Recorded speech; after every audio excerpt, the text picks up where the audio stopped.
Hello, everyone, and welcome back to another episode of Mormon Stories podcast. I'm your host, John DeLynn. Today, I am joined by two of my favorite co-hosts, Gerardo Simano. Hey, Gerardo. Hey, John. Did you have a good night last night? Did you get some good sleep? Yeah. All right. It's good to have you back. Thanks. And we're joined by Jenn Camp. Hey, Jenn. Hi, everyone. Good to have you back. Thank you.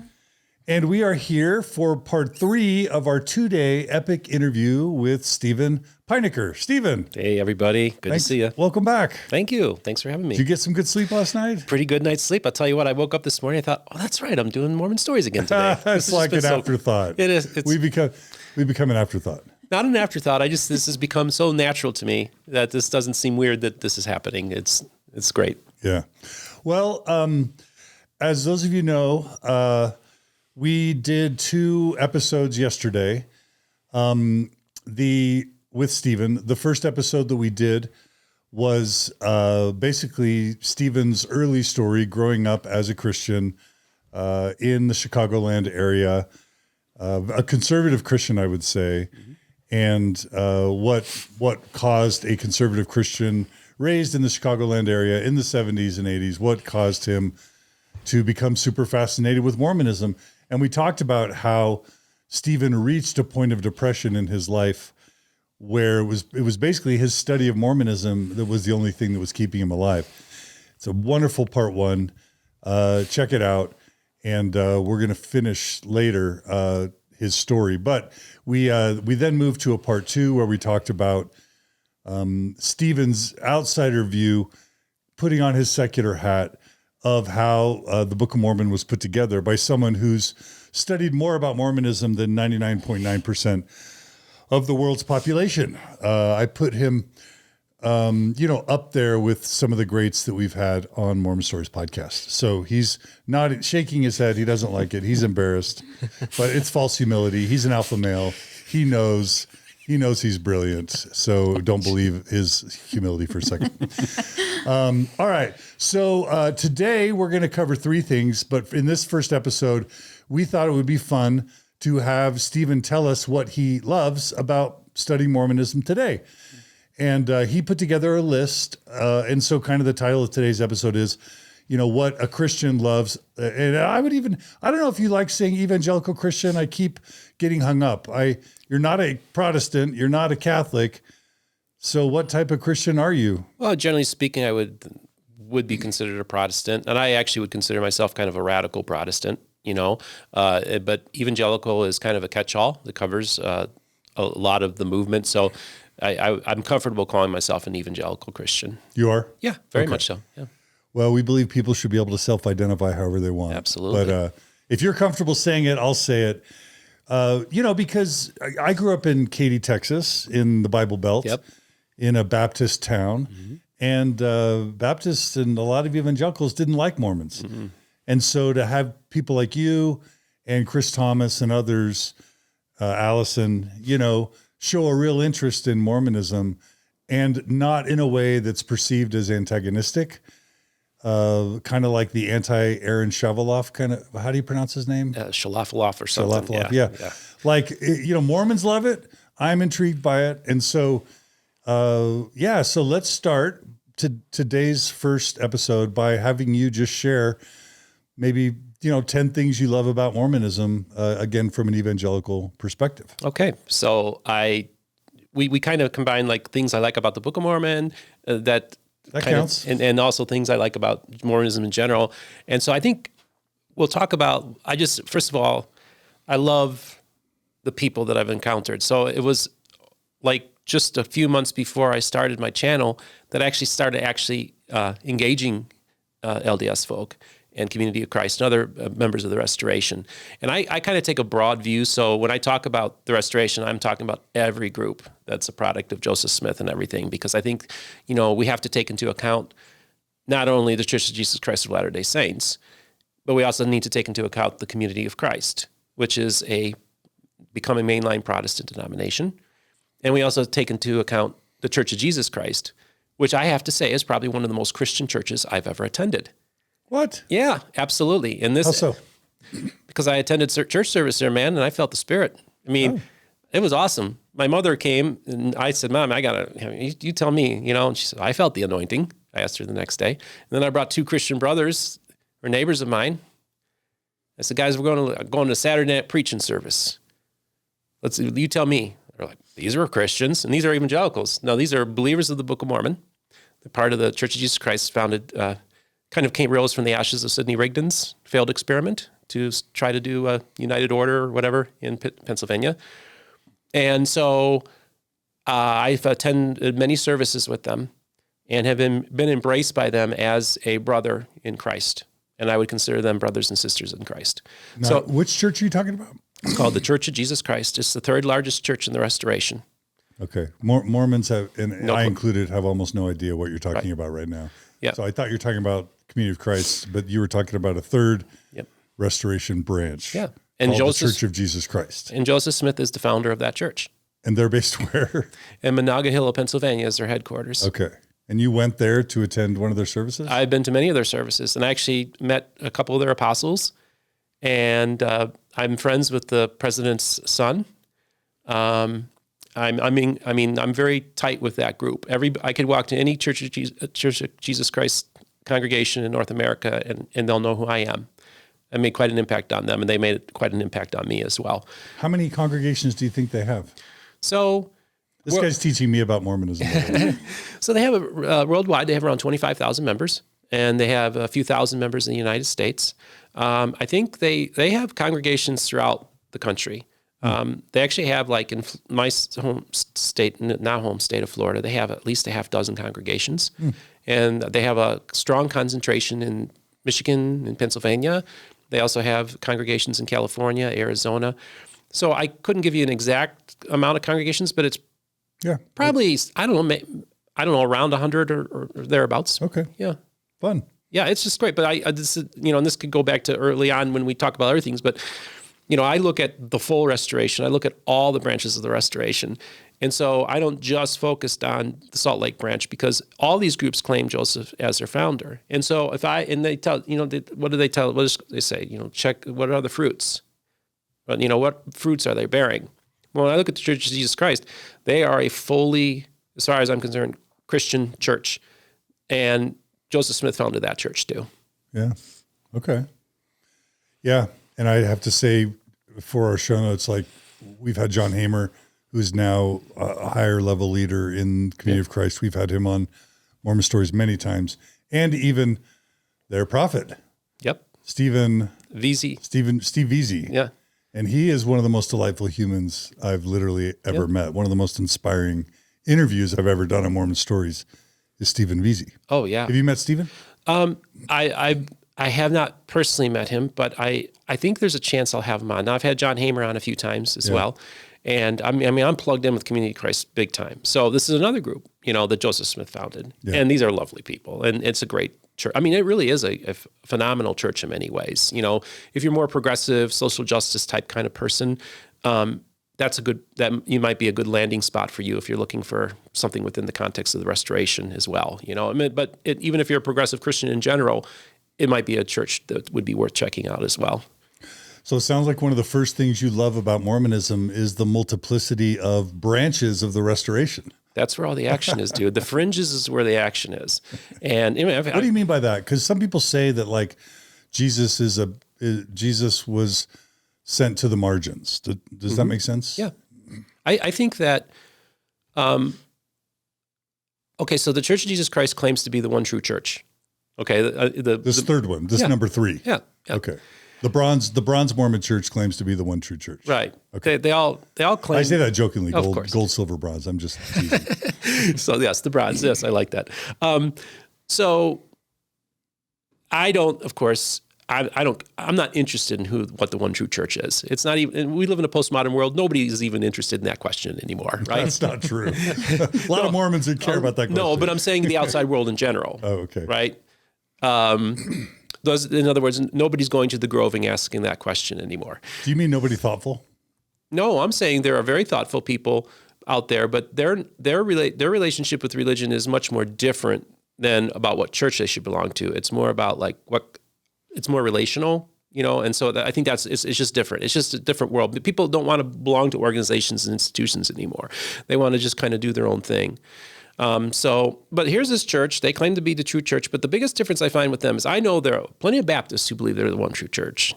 And I had family members who believe the Christian Reformed Church was the one true church. And there's Church of Christ, other restorationists who can be quite arrogant in their believing that they're the one true church as well. But this group, what makes it so unique is that they claim to be one true church, but they're humble, and they don't brag about it. They're grateful.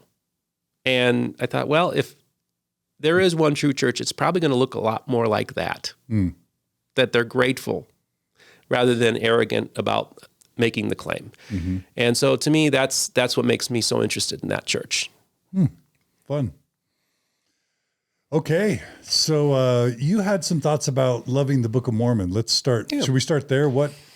We spent a few hours yesterday talking about your theories on how the Book of Mormon was constructed. And you also, would it be fair to say you love the Book of Mormon? Yeah, I mean, I have to say that because I can't say, first of all, I'm not afraid. See, most Christians are afraid of the Book of Mormon. They almost think it's like the Satanic Bible. They have this really odd view of it. And to me, it's like the more I haven't read it cover to cover, and I haven't, done the prayer, and I wouldn't do something like that. But why wouldn't you do the prayer? Why wouldn't you follow Moronites' promise? Because I think the setup is that I don't like the idea that it's my personal feelings that can be confirmation if something's true or not. Because we're all subjective. And I don't operate that way. I like to deal with objective truths. And so if I get warm, fuzzy feelings about something, I still have to question whether it's true or not, And so I don't like this idea of, well, pray, and if you have this, burning in your bosom and all this kind of stuff, like I don't trust myself and my feelings. They can definitely put me in the wrong direction. So I just don't think that approach is the appropriate approach when you're seeking truth. So you have an epistemological problem with Moroni 10:4, basically. Yeah, absolutely. I absolutely do. I just, even if I get that feeling, I don't like that approach. So I just look at it as a book that I intrigued by, as a young child seeing those Freiberg paintings, I was like, okay, this seems kind of cool to me. Like it just had something really that happened here. Like the Bible happened here. Like that just seems so wild to me, right? But I was open to the idea as a young child because to me it actually makes sense that Jesus would go and during his 40-day ministry, post-resurrection, I imagined him, I can see him going around to all the world and preaching the gospel. I like that kind of concept, that he gave all people the opportunity to hear his message. And that's what I kind of like about the Book of Mormon is that it says, hey, Jesus loved the world so much that he did go around and give all the world the opportunity to hear his message. So I like that idea. I wish that was something that kind of did happen, right? So there's a wishful thought like, well, maybe Jesus did go and talk to these people. Maybe he did share the gospel. And that kind of answers a lot of questions that we would have about why is it that only certain people get to hear the message and nobody ever hears his name again. And of course, growing up, if you didn't accept Jesus Christ as your Savior, you're bound for hell, right? So that really bothered me, that God wouldn't give people, and Jesus wouldn't give people a chance to hear his message worldwide. So that's what I like the premise of that within the Book of Mormon, right? So then just going and actually engaging the text of the Book of Mormon, I read it and say, amen. I agree with that.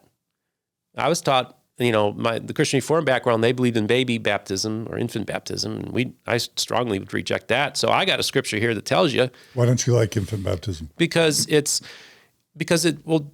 Scripture tells us believe and be baptized. It doesn't. That's the order that it comes in. So I firmly believe that it's meant to be.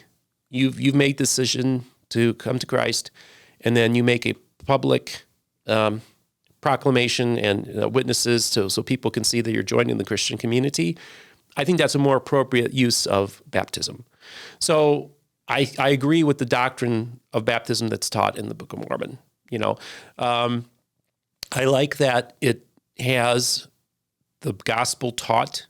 I like that King Benjamin is giving us a sermon that's very much like a revival sermon about coming to Jesus, the idea of repentance and all this kind of stuff. So that's good doctrine. So, and the reason why I like the Book of Mormon, because it's a place where Protestants, in particular, evangelicals, can have the conversation with the restoration within the text of the Book of Mormon. And that can be the place where we have the conversation. So the thing that I don't like about these apologists bashing the Book of Mormon is that they're missing an opportunity. Rather than go on and just go after the Book of Mormon and attack it and say it's of the devil and all this kind of stuff. Wait, when you say apologists, you mean Christian apologists. Yeah. That are attacking Mormonism. Yeah, and they often, the Book of Mormon is often the entry point when they're doing the bashing. And I think that actually should be the entry point where we can actually have conversation, because there's so much in the Book of Mormon that I agree with, and there's very little in there that is actually Mormon too, right? Like I spoke at the Book of Mormon rally last fall, and right before me, a professor from BYU spoke, and there was about a dozen of us that spoke at this rally, and I was the second person to come up and speak, and I listed all the things that I loved about the Book of Mormon, that the God is a spirit, that Jesus and the Father are one, that it's teaches a baptism, that it's Trinitarian. And then I looked at this professor in the front row. You're punking these people is what you're doing. Well, and then I look at this professor from BYU and I say, and by the way, another reason I like about the Book of Mormon is there's very little Mormonism in the Book of Mormon. And the crowd laughed. They got a kick out of it. And this was a mixed audience of all representatives of all the different restoration branches.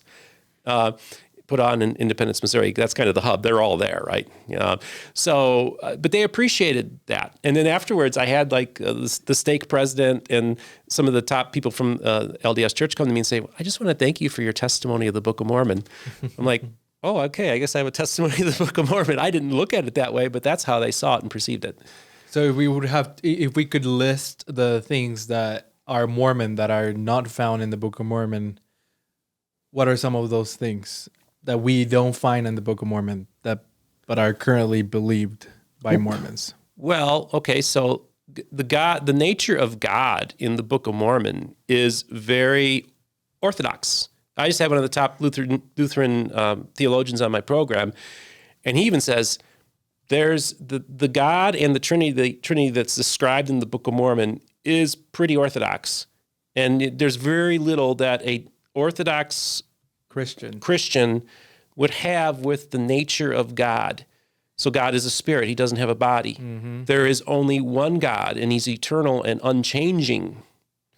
So there's a description of God that is right in line with Christian orthodoxy. Yeah. And so to me, that's a good thing. And to me, the gospel and Christian orthodoxy is taught in the Book of Mormon. And so I'm like, why in the world would I be bashing on this book? This is a gift. This is a gift that can be used as a conversation between our camps, where we can actually have civilized dialogue. And use, like I tell people, the Book of Mormon does not function as scripture for me, but it doesn't bother me that it functions as scripture for you. And I think that that's the approach that we can take. So there's just, I don't know. I enjoy it. I remember when I was a young kid, I had down in my basement, I had this Toyland that I built up, and I actually wrote a history of Toyland. It's kind of weird. I don't know why I'm talking about this, but the weird thing about it is the story of this. It was about the Exodus, and I made it into a biblical story. And so that goes back to like how yesterday's thing in other words, I wrote a scripture about these people in my imaginary world that I created. And so I think that I can see how Joseph did the exact same thing with the Bible, with his Book of Mormon, was that he was kind of doing the same thing, if we're just going from a naturalistic explanation. So that's another reason I like the Book of Mormon, because I kind of think that Joseph was kind of thinking the same way that I would have thought as a young child. So I feel a resonance with the author as well of the book. And so that's another reason why I like Joseph, but I like the book, I like the content, I like the doctrine. I feel that I don't see any reason why Christians should even attack the Book of Mormon. I think they should just say, okay, Book of Mormon, fine. Yeah. What you're kind of talking about and around is something that Mormons, like members of my Mormon tradition, the LDS Church, they don't think a lot about. And what the evidence shows is that the Book of Mormon reflects Joseph Smith's Christianity in 1829, 1830. I think that's what you were getting at, Gerardo. Yeah. Right. There's no 3 degrees of glory. Right. There's no temple marriage. There's no sealings. Polygamy. There's no Melchizedek priesthood. Right. It's against polygamy instead of for it. More than the Bible is. What? It's against polygamy more than the Bible. Yeah. There's no proxy work for the dead. There's no temple work at all. Right. Like it's a totally different, and like word you of said, wisdom, there's no word of wisdom. They're drinking wine. Yeah. Right. And again, God and Jesus are one. Yeah. And then also, no tithing. Yeah, there's no tithing. They're speaking in tongues. They're they're having these charismatic moments. Mm-hmm. It's number one, a totally different church than today, and it's a total reflection of what Joseph thought and believed at the time. And but Mormons don't realize that. They just sort of like whenever there's an actual verse that kind of contradicts, like I and my Father are one. Let's just say the Book of Mormon says something like that. Mm-hmm. If you've seen the Father, you've seen me, or whatever. Yep. Mormons will go, well, he just means that like they're very similar. You know what I mean? Yeah. And so they have no problem harmonizing the Book of Mormon with Nauvoo era Joseph Smith doctrine. But what they don't realize is that if the Book of Mormon really is preserved for the last day, if it really contains the fullness of the gospel, which somehow Mormons are taught. Right. Somehow Mormons are taught that the Book of Mormon contains the fullness of the gospel, yet it leaves out temple marriage, sealings, proxy work for the dead, like Melchizedek priesthood, all the sort of major defining doctrines of Mormonism. Why is it coincidental? You know, Mormons wouldn't even stop to think how odd it is that the Book of Mormon is a snapshot of Joseph Smith's beliefs in 1829, period. Yeah. And so what you're doing is you're teasing us and you're teasing Latter-day Saints by saying, I love the Book of Mormon. Check it out. We have that in common, because what you're really saying is, Mormonism, the LDS Church has strayed from the plain and precious, simple truths of Christianity that Joseph got right at the beginning and then kind of perverted or messed up as he went along. But you're not saying that. You're kind of smiling and saying, let's study the Book of Mormon together, right? It's a little bit sneaky. I mean, and I'm not trying to be subversive, but I'm just openly using the scriptures, the scriptures of the Restoration, and just embracing them and saying, okay, let's have these conversations, let's talk. And because, this is a little tongue-in-cheek, right? They understand that too. I'm a little tongue-in-cheek. They all laughed when I was at the rally. They understood what I was doing, right? But it's a real thing because, like I said, what we have in common not only is we have the Bible and we have the Book of Mormon. So we have two very important scriptures that are in common with my people and in common with the Church of Jesus Christ of Latter-day Saints. So let's have those conversations in there. And my whole argument is when I get into arguments with Catholics, I'm like, let's put aside the stuff we don't agree on. Let's focus on the things that we would accept. And those would be the Bible, Scripture. And let's have our conversation in Scripture. So I do the same thing with Catholics. Let's have this conversation within the Bible, because that's an area of agreement that we can work on, and put aside the other doctrines of Catholicism that I disagree with. And then try to say, okay, the Catholics believe this? How does that line up with the Scripture? I do the same thing. The Book of Mormon teaches this, and the Bible teaches this. Well, how does what the LDS Church line up with Scripture? And so that way, we can actually have a civil conversation because we have common ground, a commonality, and then it enables us to actually then have real conversations, because I want somebody from the LDS Church to defend their doctrines using the scriptures that we both agree are Scripture. Yeah.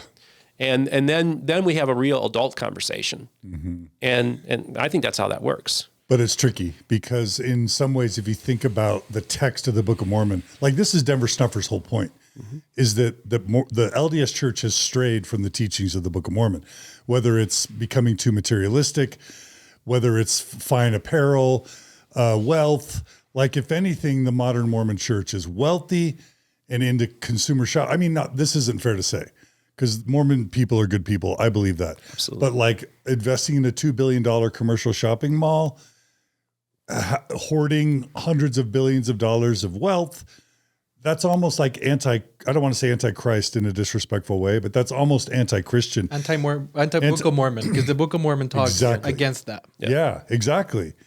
And so the modern Mormon church is literally like contradicting the Book of Mormon's core teachings. And that's what's giving Denver Snuffers so much fuel.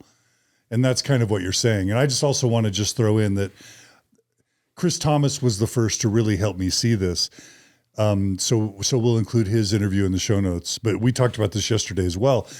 The church of the Book of Mormon, the Christian church experience of the Book of Mormon is way closer to an evangelical or even a charismatic or Pentecostal church experience than it is a current Latter-day Saint ward. And that's just a fact. And if you look at the articles of faith, we believe in the gift of tongues, prophecy, revelations, visions, healings, interpretations of tongues. Amen. That's in our articles of faith, and that's describing a Pentecostal or a charismatic religious tradition. Mormons will now reinterpret that. Well, gift of tongues means that when you're on your mission, you learn the language faster. Right. That's not what they're talking about, right? No. Well, I actually just have opened Alma chapter 19 and 18 where King Lamoni is being taught, and they're talking about God being the Great Spirit and, not saying, oh, he has a body or nothing like that. And then King Lamoni and his household fall into a trance and see many angels and all this kind of conversion stories that are very, very Pentecostal. Sounds like your childhood, basically. Oh, yeah, man. I'm telling you, I've been to that service. and that's the thing. I mean, I look at the Book of Mormon tells you what the signs of a true church are. And if you were to build your church, and as an outsider, if a Christian group says, how are we going to construct a church? And they base it on the Book of Mormon, they're going to have a thoroughly biblical church and a church that's operational in the Spirit. And so to me, it's like, this is a great guide. If you want to build your church, use the Book of Mormon as a guide. You can just use the Acts and use the Book of Mormon and base your church on that. And I think you're going to have a church that the Holy Ghost is going to show up at. And so I think, because I've been to that service, I went to that April 6, 1830 church service with the Church of Jesus Christ. I'm like, I'm in a room full of fellow believers, just like there were fellow believers, born-again, Spirit-filled Christians who were in that room on April 6, 1830. These are my people. And so to me, they're brothers and sisters in Christ. So I look at I just think that the book, I think Denver Snuffer is a very interesting dude, and I've been in touch with him. And I kind of see what he's doing with his approach. And if Denver Snuffer is about seeking a personal relationship with Jesus Christ, using restoration scriptures, then I'm very curious to have a conversation with this man because he's kind of speaking the same language that I speak, right? And so I like that. I like that. I find him interesting. I'm still trying to figure him out. Like, what's making this guy tick? Like, does he have an end game? What's his agenda and all this kind of stuff? But I find him to be an interesting guy. But I think he's kind of keyed in on a lot of the stuff that I'm keying in on as well. Like I said, I just think that the Book of Mormon gives. There's very little in the Book of Mormon that I have issue with. So it's like I said, it's not scripture to me, but to me it can be a guide, and I don't have any issue if somebody grows closer to Christ by using the Book of Mormon. I do not want to undermine their faith in the Book of Mormon if that undermines their faith in Jesus Christ. And I just want to make something clear to believing or people coming out of the LDS Church. You're talking about the Book of Mormon, just the Book of Mormon, not the Doctrine and Covenants and the Pearl of Great Price and all those books that kind of came afterwards. Because sometimes as a believer, when you say Book of Mormon, it's like all of those come into one. Right. So, you got the quad, the triple combination. It's all in the same book. Yeah, it's all when you say Book of Mormon. So I just want to, wanted to clarify that with you, that you're not saying do what Joseph Smith said to do in the Doctrine and Covenants, like you believe all that in. Right. And this is the thing too, is like, I kind of look at it. The idea of the restoration was we want to get back to the Book of Acts. We want to get back to how things were at the beginning, because that's the most authentic, true church, right? Yeah. Well, I'm doing the same thing with the Church of Jesus Christ as well, of Latter-day Saints and Church of Christ, whatever groups, whatever names they were calling themselves back then. And I go and I look at the beginning of the church, and it parallels the same narrative of what we see within the Christian world. Is we have this authentic church at the beginning that was fully operational in the gifts. And then as time went on, things started getting added. Philosophies of men, doctrines of men, all these things start getting added to when a few hundred years later, like I can read the history of Christianity, and then I start getting into like 4th, 5th century, and I don't even recognize that as being a Christian church anymore. You know, Catholicism. It becomes foreign and alien to me. Okay. But when I read the early days, that's okay. That's it. Oh yeah. You know, I can all the early stuff. But as it keeps on going, so in other words, what happens is that man has this thing where God gives us the gift. Like we have the manifestation of the Holy Spirit, and it's freely operating, but man needs to control it. So the first thing he does is he puts a building on it, puts a building over it, and then he starts giving rules and regulations, and then within a generation or two.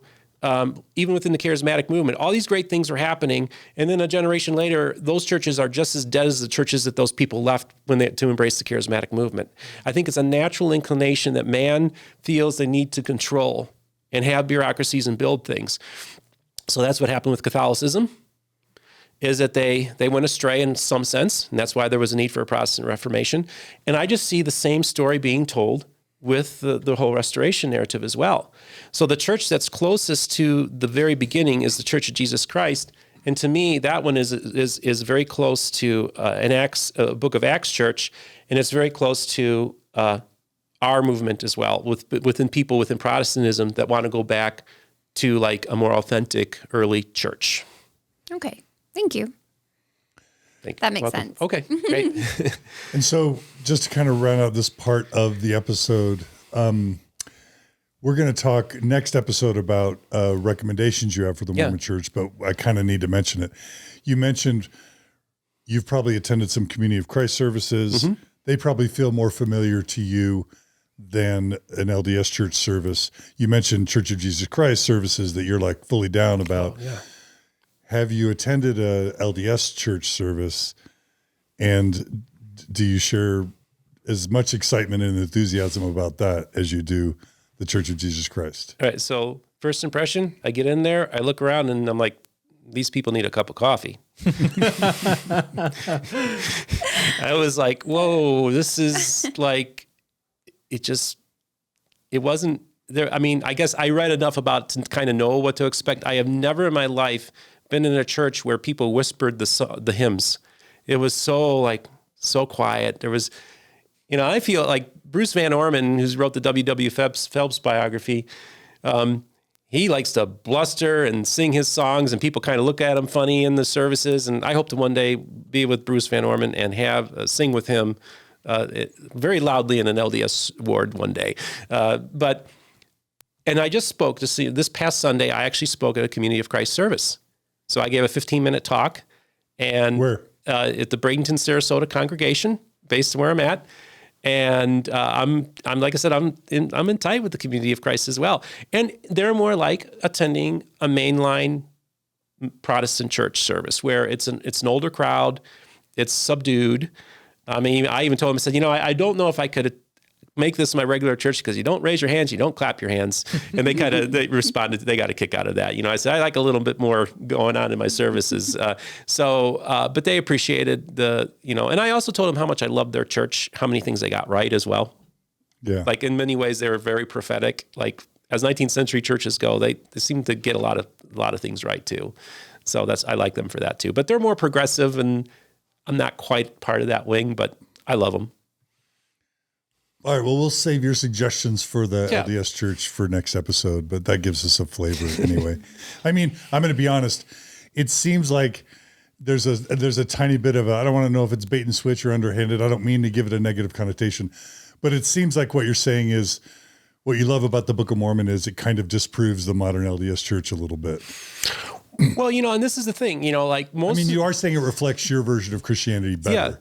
Yeah. But you're also kind of saying it does not represent the modern LDS Church. It doesn't represent the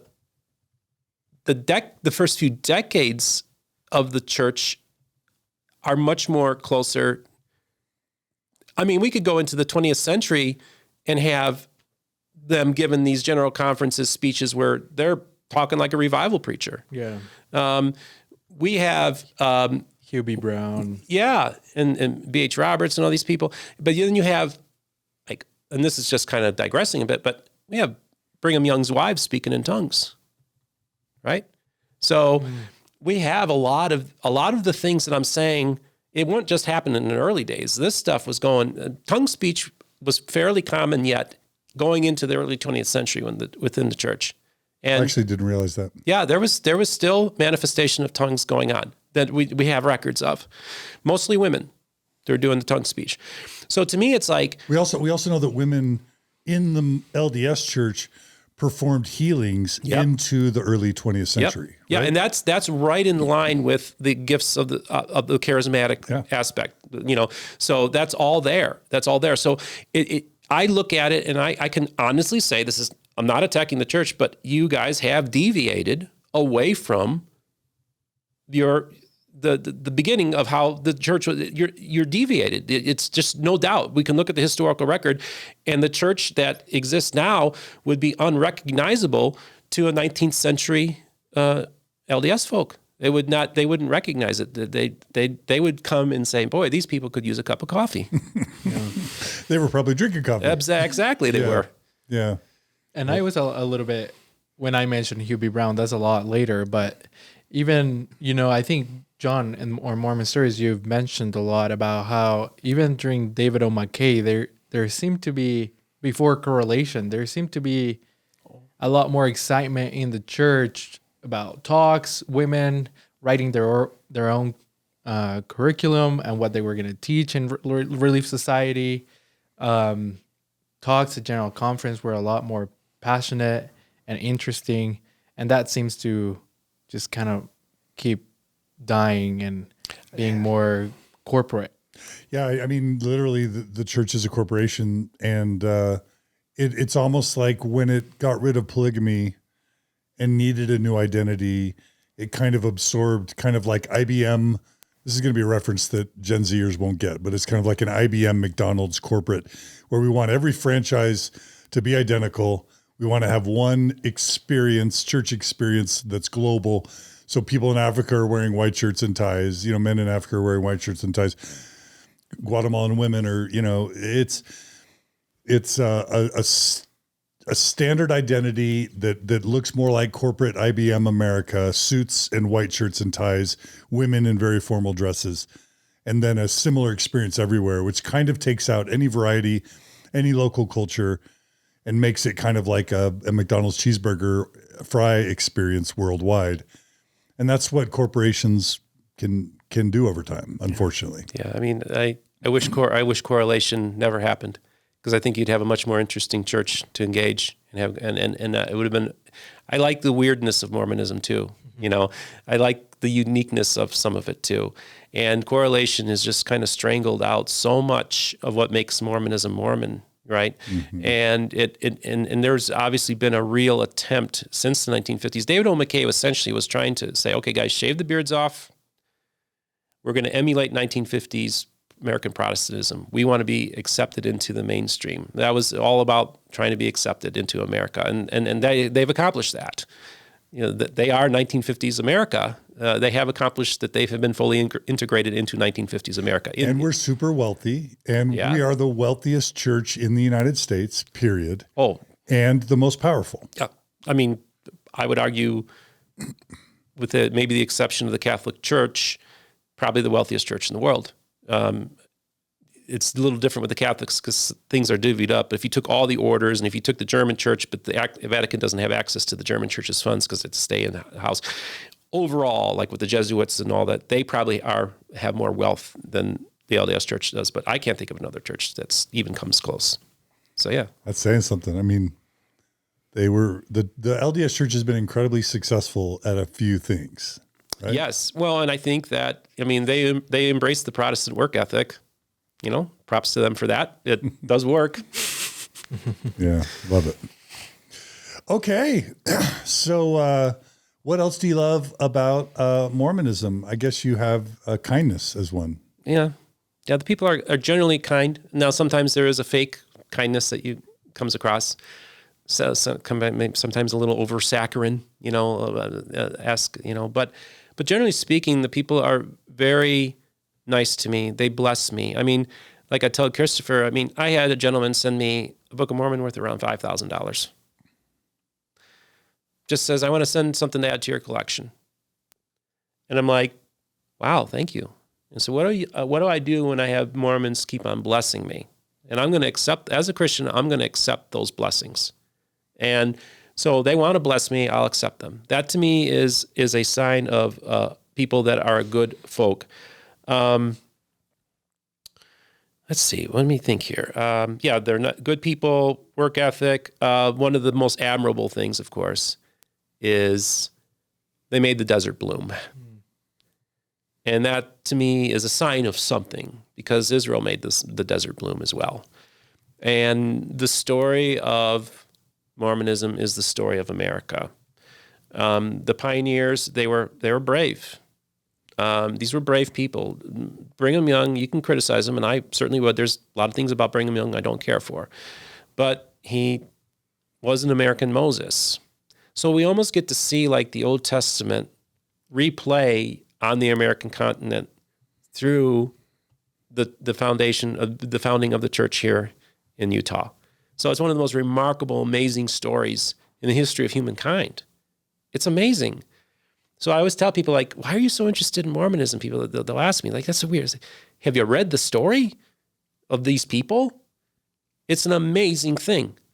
I mean, I have nothing but admiration for making the desert bloom, building this city, building this community, with all its faults and everything like that. There's something very admirable about being able to do something like this, to keep your community together, to build a society, to be aspirational. Like, hey, we're going to build Zion. We're going to help build the kingdom of God. Like, yeah.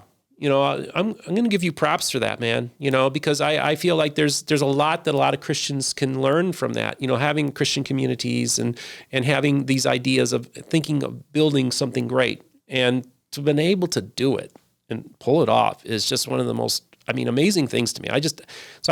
So that's where I admire. I find much of the whole thing very admirable, and so that's another thing that I just really, really enjoy and respect. Christ said, by your fruits you shall know them. Yeah. I see. That's why I think that, I was driving around with Christopher Thomas, and we're driving through town. I said, it is a remarkable story. And I told him at that point, I said, they made the desert bloom, and there are some fruits that the church has produced that Christians need to take into account. They can't just dismiss them. They can't say, well, they're of the devil, or they teach another gospel, or they believe in another Jesus, and they're a cult, and they're of the devil, all these. No. Let's actually look at what fruits have been born. Let's look at what kind of people have come out of this, and we have to account for that. We have to account for this church. We also have to account for that little church based in Pennsylvania that Joseph Smith also founded. We have to take those people into account as well. They should not exist, and they somehow exist. To me, that's almost like that little church that I call them Pentecostal Mormons should not exist. That's always, I tell people, that's always a sign that God's hand is in an enterprise. If something that shouldn't exist exists, that if man couldn't plan it, God probably did. So yeah, there's, and then look at the community of Christ. Look at all the good work they do too, and look at the beautiful church that they founded, and they've got a lot of things right. They got the race stuff right. There was some racial women.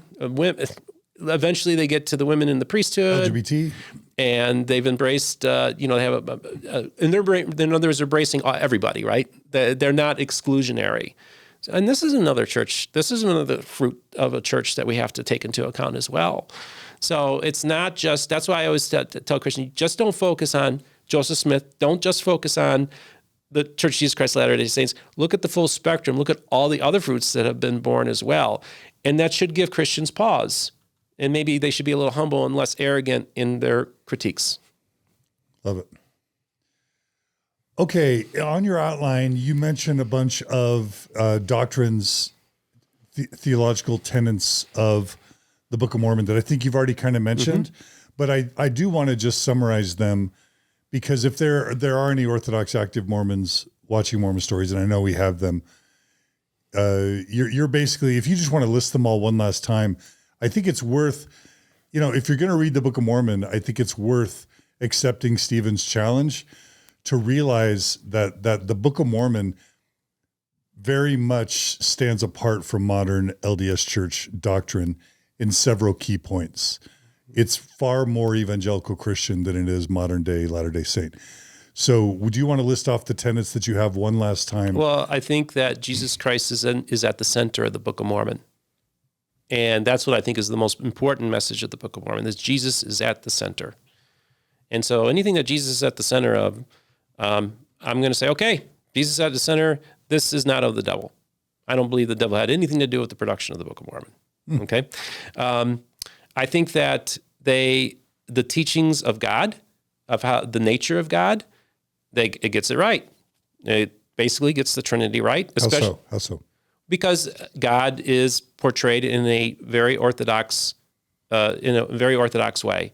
The God of the Book of Mormon is the God of Nicene Christianity. Meaning that it's the God that would be very much described in the creeds of Christianity, that would be universally acknowledged as the nature of God within the greater Christian world. You keep saying that, but Mormons don't know what that is. What's that? Many Mormons don't know what that is. So what's Orthodox? Oh, okay. I mean, so basically, the God is eternal. God is one. God is a spirit. God is unchanging. Okay. So no body, no flesh body, and bones. Right. Yeah. So this, in other words, the Book of Mormon teaches a biblical Orthodox God. It's the same God, right? So if it's teaching the same God, no problem with the Book of Mormon, right? And especially in the 1830 edition, they actually, unfortunately, the nature of the Trinity gets adjusted a little bit and becomes. They de-emphasizes the Trinitarian aspects in later editions of the Book of Mormon. So they changed the Book of Mormon to reflect Joseph's evolving view of the Godhead. One of the most Trinitarian verses in the Book of Mormon, and it's actually a very Catholic verse in the Book of Mormon, is that it says Mary is the mother of God. And Catholics will tell you that that's in the original Joseph's 1830 version. Yes, right? Mary is the mother of God. It's later changed to Mary is the mother of the Son of God, which as a Protestant, I'm more comfortable with that term as well. And so, but if we want something that's very Trinitarian, Catholics will tell you Mary is the mother of God is explicitly Trinitarian in its formulation there. So that actually is a very strong Trinitarian verse that was in the original Book of Mormon. So, but when the LDS Church changes the Book of Mormon later and inserts son of, the mother of the Son of God. Are they staying true to what Joseph Smith believed at the time, or did Joseph Smith get it right in the 1830 version of the Book of Mormon based on what he believed about Mary and Jesus and God at the time? In other words, did they just correct an error that kind of got through the editing process, or were they actually changing it to reflect the evolution of Joseph's belief? I mean, that would be the argument that's what happened, is that in the later editions, he's moving away from that formula, and so it makes those adjustments in later editions. I think that's the most rational explanation is what's going on there. He develops this new theory that God and Jesus are separate, that we all can become God someday, and so we can't have Mary being the mother of God. That's a very strong theological position that you're taking. Mary is the mother of God. That is not something that you misquote or flub. Yeah, that's a pretty You're big making deal. a very, very strong statement. I mean, a Protestant person isn't going to say that, but that verse is very radical because it actually kind of almost goes against the Protestant narrative. But it's making a very strong statement, and actually makes it the book even more Trinitarian than the Bible in some ways. I think it was Joseph who made the change. In 1837 is when it first appeared Fair Latter-day Saint says, which is for a Mormon, that the earliest edition of the Book of Mormon referred to Jesus as God, and Joseph Smith later changed some, but not all, of these to the Son of God. Right. So I remember being on my mission and trying to wrestle with why were there so many verses that referred to Jesus as God. Yeah, that's another great And it was really confusing because then there would be some that kind of clarified Jesus was the Son of God. Turns out Joseph changed some, but not all. And I mean, they tried to speculate as to why. To me, I mean, if you look at the whole context on when he was making the changes, it seems like he was changing his view on the Trinity and people would be like, "Wait a minute, you're teaching this, but the Book of Mormon says that." Right. Got to fix. He's like, "Oh, better fix the Book of Mormon." Kind of, yeah, could be, yeah. Okay, yeah. So I also like that it is a thoroughly Protestant book as well, right? So it teaches all the doctrines that I would recognize as being Protestant. In one sense, correct, although I'm not like like one of those people that's my way or the highway type kind of Christian. But generally speaking, the doctrines in there are very solid. I'm very comfortable within the text of the Book of Mormon. I'm very comfortable with the doctrines that are taught in the Book of Mormon. Such as Protestant? Well, like believer's baptism is a perfect example. That's like a Protestant in a particular type. This is an infant baptism. Yeah, infant baptism, which would have been practiced by other Protestants, but evangelical Protestantism is adult baptism. So to me, that's like really important. But I also like that as a charismatic, it's also thoroughly Pentecostal. I like that it has tongue speech, it has healings, it has all these things that are going on. And just to reference Chris Thomas's book, A Pentecostal Reads the Book of Mormon, one of the most remarkable things about the Book of Mormon is that, just to get a little history lesson here, in 1906, we had the Azusa Street revivals, which was the beginning of modern Pentecostalism in America, which would then become part of the charismatic movement would become out of that when it would also get into mainstream Protestantism and Catholicism in the 1960s. So you have two moves of God. You have the Azusa Street, and then you have the charismatic renewal movement in the 1960s. The Book of Mormon has Pentecostal doctrine. So you have to understand, a lot of people don't really, if you're not a Pentecostal and you can kind of just say, well, they were just emulating the Methodist revival services of the 1820s, and that made its way into the Book of Mormon. Core Pentecostal doctrine that is unique to 1906 Azusa Street revival language that would be adopted by the Assemblies of God, Christopher's Church of God, Foursquare, all these Pentecostal groups that come out of there. Those doctrines are articulated and fully developed in the Book of Mormon almost 100 years before, 80 years before the Azusa Street revival. So that is just a fascinating thing that he identified, that this thing is so thoroughly Pentecostal, and it's actually like it anticipates Azusa Street, and it anticipates the doctrines that would come forth. So that's just like Christopher and I don't really know what to do with that, because how did the Book of Mormon get so much right about doctrines that hadn't even been articulated until decades later? So it's just a very intriguing thing that I find. Like, do you have some examples of those doctrines? Well, like one of the biggest ones is the baptism of the Holy Spirit should be with evidence of tongues. So in other words, if you have received the baptism of the Holy Spirit, you would speak in tongues. That would be like a visible confirmation of receiving the baptism. That's like a biggie. And that was a big doctrine that was developed by Azusa Street. It was something that doctrine wasn't being taught back then by any of the other churches. There's a lot of other doctrines that were in there that somehow made it into the Book of Mormon. So that's what makes that so fascinating, is that it almost does anticipate the modern Pentecostal movement. Why are you smiling, Jenn? Because as you're talking, I don't even recognize the Book of Mormon that you're talking about. What do you mean? Is that I don't this wasn't taught to me. Like this Book of Mormon that you're describing and the way you're describing it is not how it's taught in the church. What do you make of that, Jenn?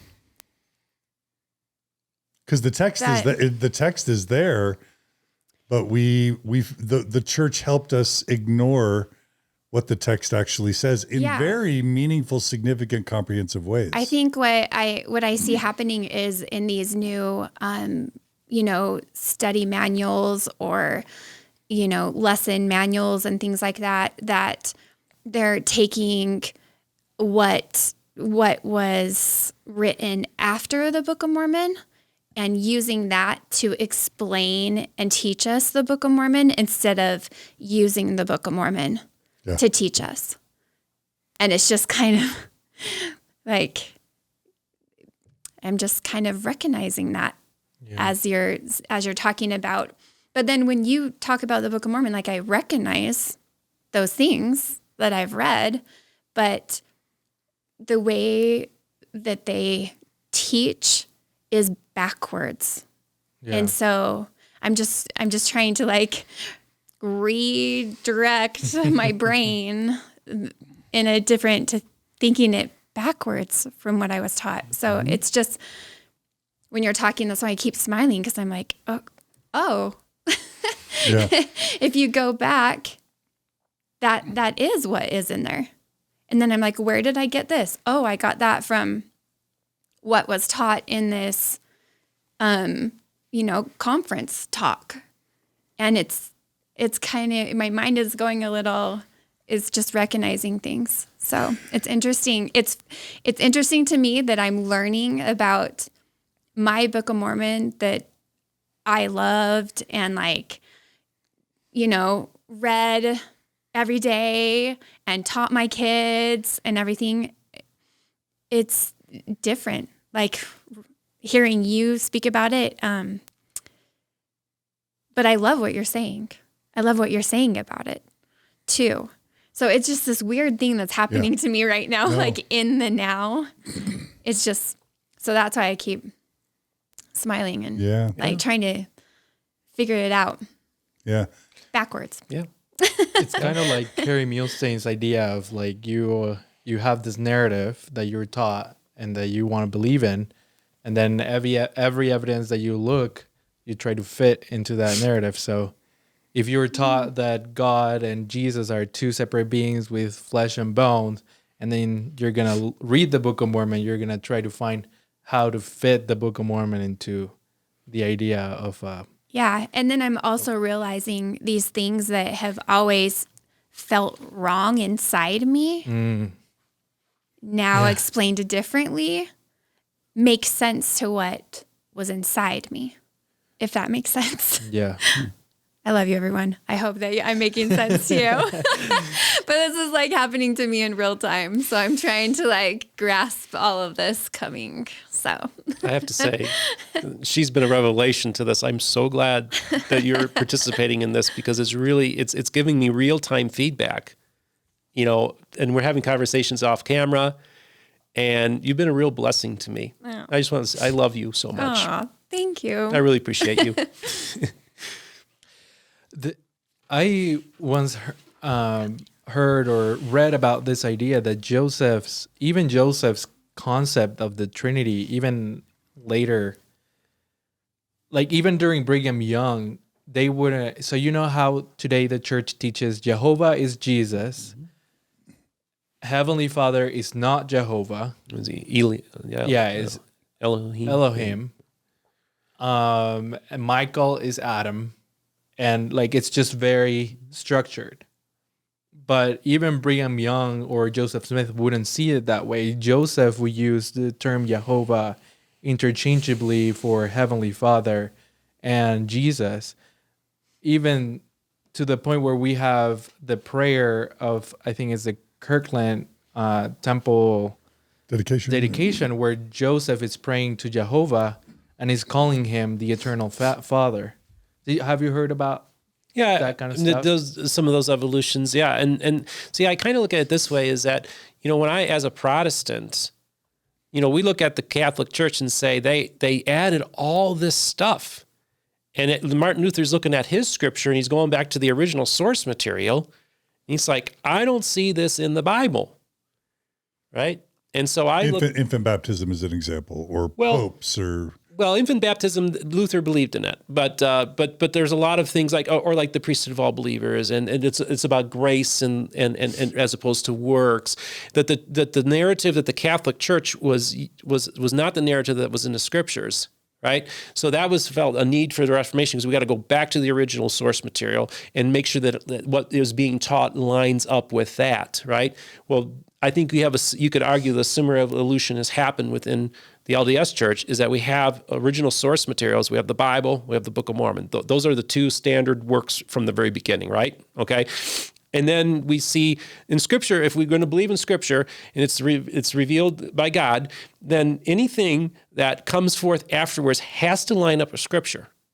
If it doesn't line up with Scripture, then I would say it's doctrines of man, commingled, if you will, in a way that what happened with Catholicism. So there was a need to go back to the original thing. And I think that within the Restoration, there's a exact parallel of what's happened with the Christian church in general. Is you can almost see the exact same thing happen. And it just seems to be a natural evolution that happens within religions. Yeah. And piggybacking on, Jenn, what you shared, and Gerardo, what you just shared, this is very personal for me too. What you're telling us now, Steven, and this is why. Because I'm growing up in Baptist, Katy, Texas, going to seminary president, and all my Baptist friends are watching the Godmakers and telling me how Mormonism has corrupted Christianity. And so but then I'm going to seminary, and Lawrence Layton, my seminary teacher is this, Bruce R. McConkie-like seminary teacher, but I'm reading the Book of Mormon and I'm saying, wait a minute, like, how is it that, where's the Melchizedek priesthood? How is it that where did whoever starts baptizing in the Book of Mormon, who is it that's baptizing at the waters of Alma? Where did Alma get his priesthood? Right. It doesn't mention that, right? There's no Melchizedek priesthood here, or I and my Father are one, or the Trinitarian views. And I'm asking my seminary teacher these questions. I'm asking my priest quorum advisor, the bishop. I'm noticing these problems, discrepancies between the Book of Mormon and what I'm learning in 1980s seminary. Yeah. And they're all like, oh, well, when they say this or that, what they really mean is this. And then Ezra Benson, who's my cousin, does, the 14 fundamentals of following the prophet. Have you heard about that talk? Mm-hmm. And it's like, well, forget the old stuff. It's like whatever the modern prophet says is all that really matters. Mm-hmm. And the church literally, that might be maybe the most offensive thing to an evangelical Christian. The fact that the modern Mormon church says, if there's ever a discrepancy between the Bible, and of course in Mormonism, the Bible is flawed and was mistranslated. So the Bible is not super reliable. The Bible is not primary to Mormons. It's secondary it to was Mormons. to Joseph Smith and Brigham Young back in the day. But to modern Mormons, the Bible has that asterisk of not translated correctly. But then the Book of Mormon is the keystone of our religion. The most correct book. It's the most correct book. Mm-hmm. And yet we're told to ignore the brand of Christ. We're kind of non-explicitly told to ignore the flavor of Christianity, or the approach to Christianity in the Book of Mormon. And then there's this sleight of hand, bait and switch, where we're told the Book of Mormon is the keystone, but ignore the fact that it misses all the main tenets of Nauvoo, Joseph Smith, Mormonism. Forget that. But then also in all the ways that it maintains fidelity to classic Protestant or evangelical Christianity, we're systematically taught to ignore that. And when push comes to shove, go with the modern prophet every time. Yeah. And that is ironically, in the Mormon temple ceremony, there's this phrase that was it teachings of men mingled with Scripture, the philosophies of men mingled with Scripture. Mm-hmm. You could argue that's literally what LDS church members believe today is the philosophies of men meeting of modern Mormon general authorities. The philosophies of modern general authorities mingled with the Book of Mormon and Bible, but only if it reflects what the modern Mormon church leaders teach. So there's a lot of different sects, like this Denver Snuffers folk and everything, will tell you that the Book of Mormon condemns the modern Mormon church. Yeah. That its own scripture condemns it. That the verses that were thought to be understood at the time to describe the Catholic Church are actually describing the modern LDS Church. That's the argument they make. Yeah. I think that one, as an outsider, the wealth and the power and the right, and as an outsider, I can step back and think that is a narrative to me that I could say makes a bit of sense. What's the name of the guy from TikTok that works for church headquarters on translation? Dan McClellan. Yeah. Well, he has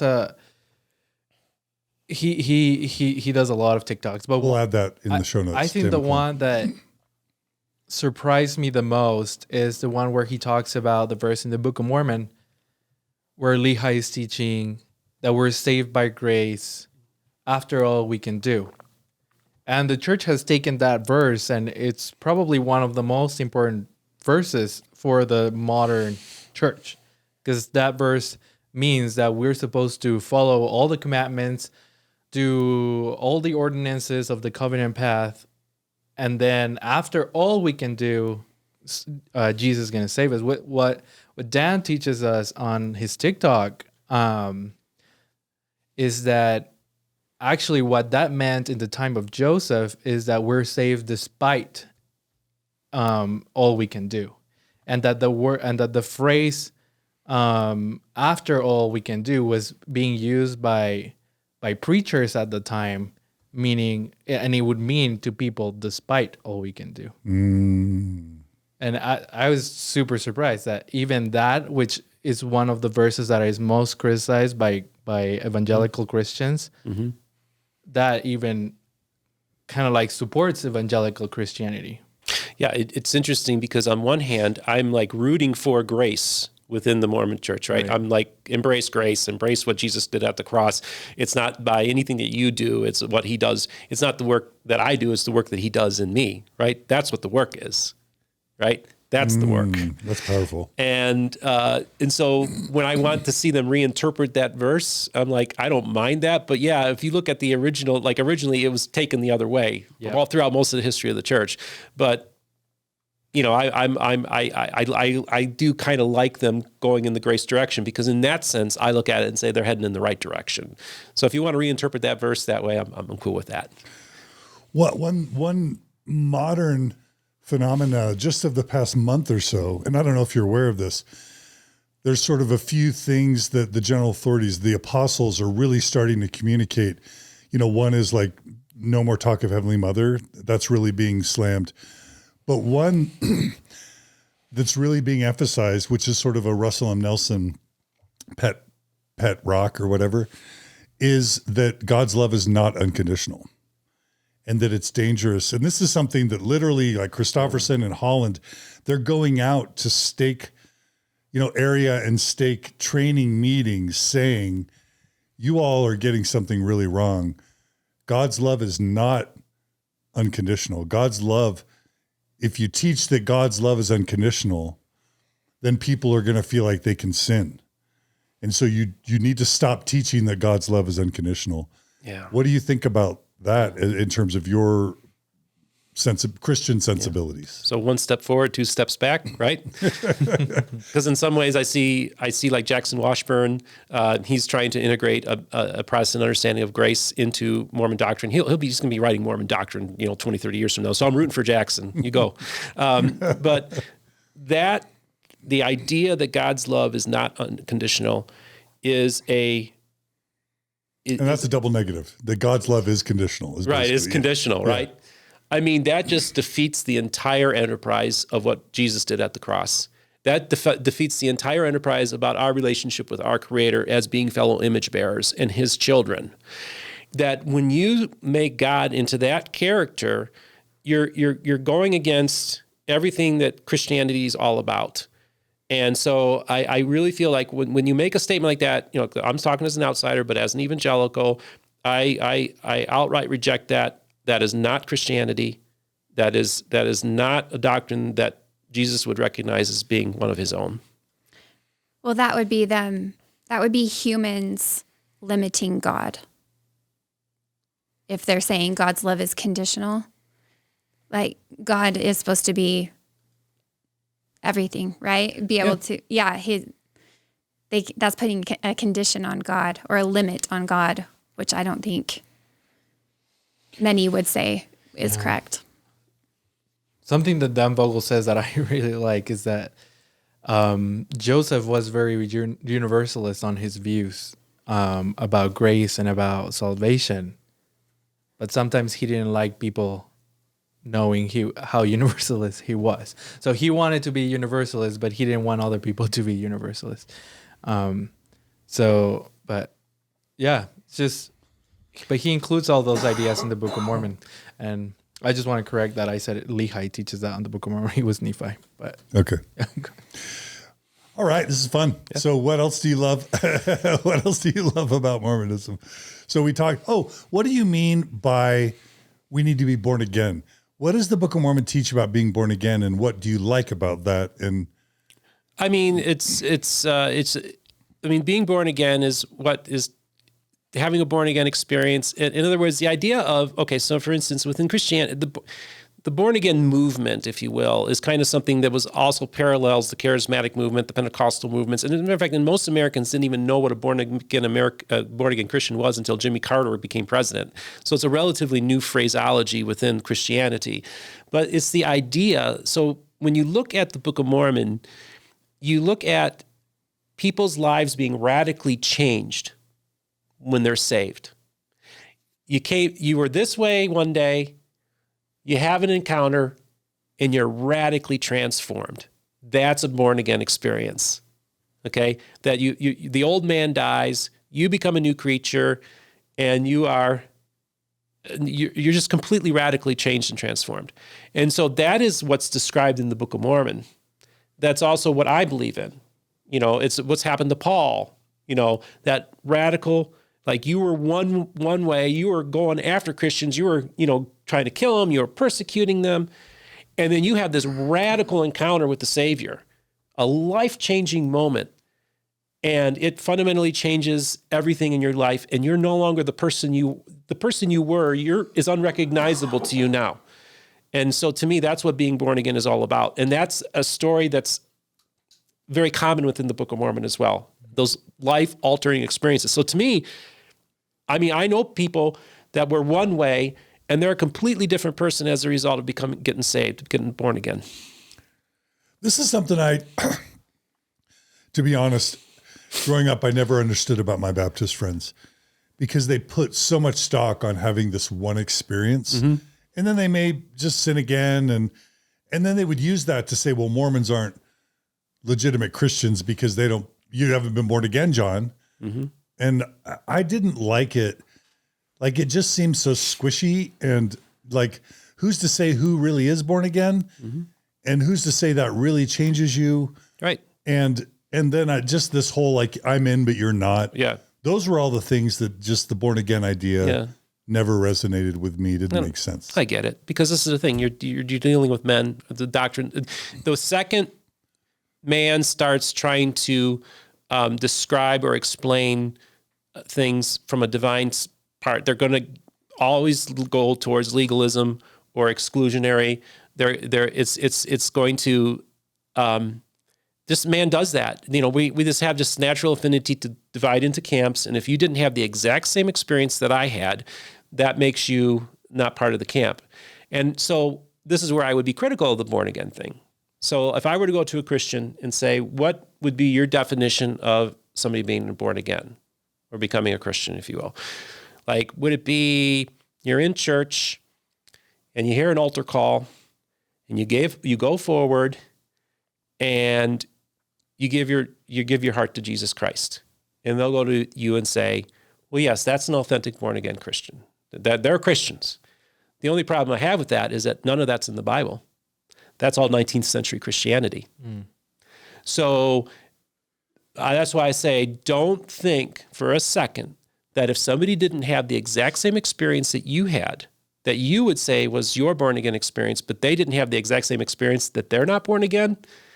That's when, that's where that's legalistic. That's to me, that's because you're using a standard of judging somebody that's not even in the Bible. Nowhere in the Bible does it say to ask Jesus into your heart. But most born-again Christians will say, ask Jesus into your heart. There's no altar calls. But the Book of Mormon talks about having the image of Jesus in us and being begotten of Jesus. Yeah. And those it's asking Jesus Christ into your heart is like one of the most important things there is, and it's not in the Bible. Having the countenance of Christ, right, would be one of them like that. Right. Yeah.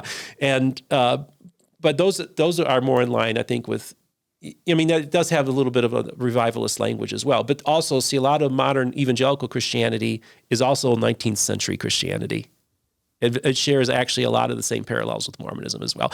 So when they think they're doing first century Christianity, a lot of Christians in the evangelical movement are actually practicing 19th century Christianity. So we're coming from the same source, if you will, same stream. Yeah, totally. Okay. Yeah, it's true the Book of Mormon doesn't have Melchizedek priesthood. So the priesthood's different in the Book of Mormon than you wrote a non-hierarchical priesthood as something you like in the Book of Mormon. Do you want to talk about that? Or did you already talk about it? Well, I think this kind of relates to the born-again experience. So, and I relate to this. So where did the priesthood come, right? Like within the context of the Book of Mormon. Well, one of the issues that I think kind of is a issue with Mormonism is that they kind of follow the Catholic idea of the priesthood, which is it has to be this unbroken line. It starts from Peter and then makes its way all the way to the modern church. Now, within the Restoration, they'd say that line was broken, and so it had to be reestablished. You know, with the in 1829 or whenever they reestablished it, or whatever the dates are, it's in dispute, of course. And that was the reestablishment of the priesthood. But within the context of what we find in the Book of Mormon and also what we find in the Bible as well, is we also have another lineage of the priesthood, which is via the Apostle Paul, who has this radical encounter, life-changing, and he has also the priesthood conferred upon him without another apostle conferring it onto him, which is actually more in line with what you see in the Book of Mormon. And that's why I would argue that the born-again movement within Christianity is also a restorationist movement. Well, it is a restorationist movement, but it is within the restoration definition of the priesthood. You could argue that born-again Christians also have the priesthood within the context of the restoration. That's just a thought I want to give you because I'm trying to talk in restoration language as well, arguing that when you go and say that us born-again Christians don't have the priesthood, actually, I think your scriptures, the original source documents, actually show that we also have the priesthood conferred upon us as well.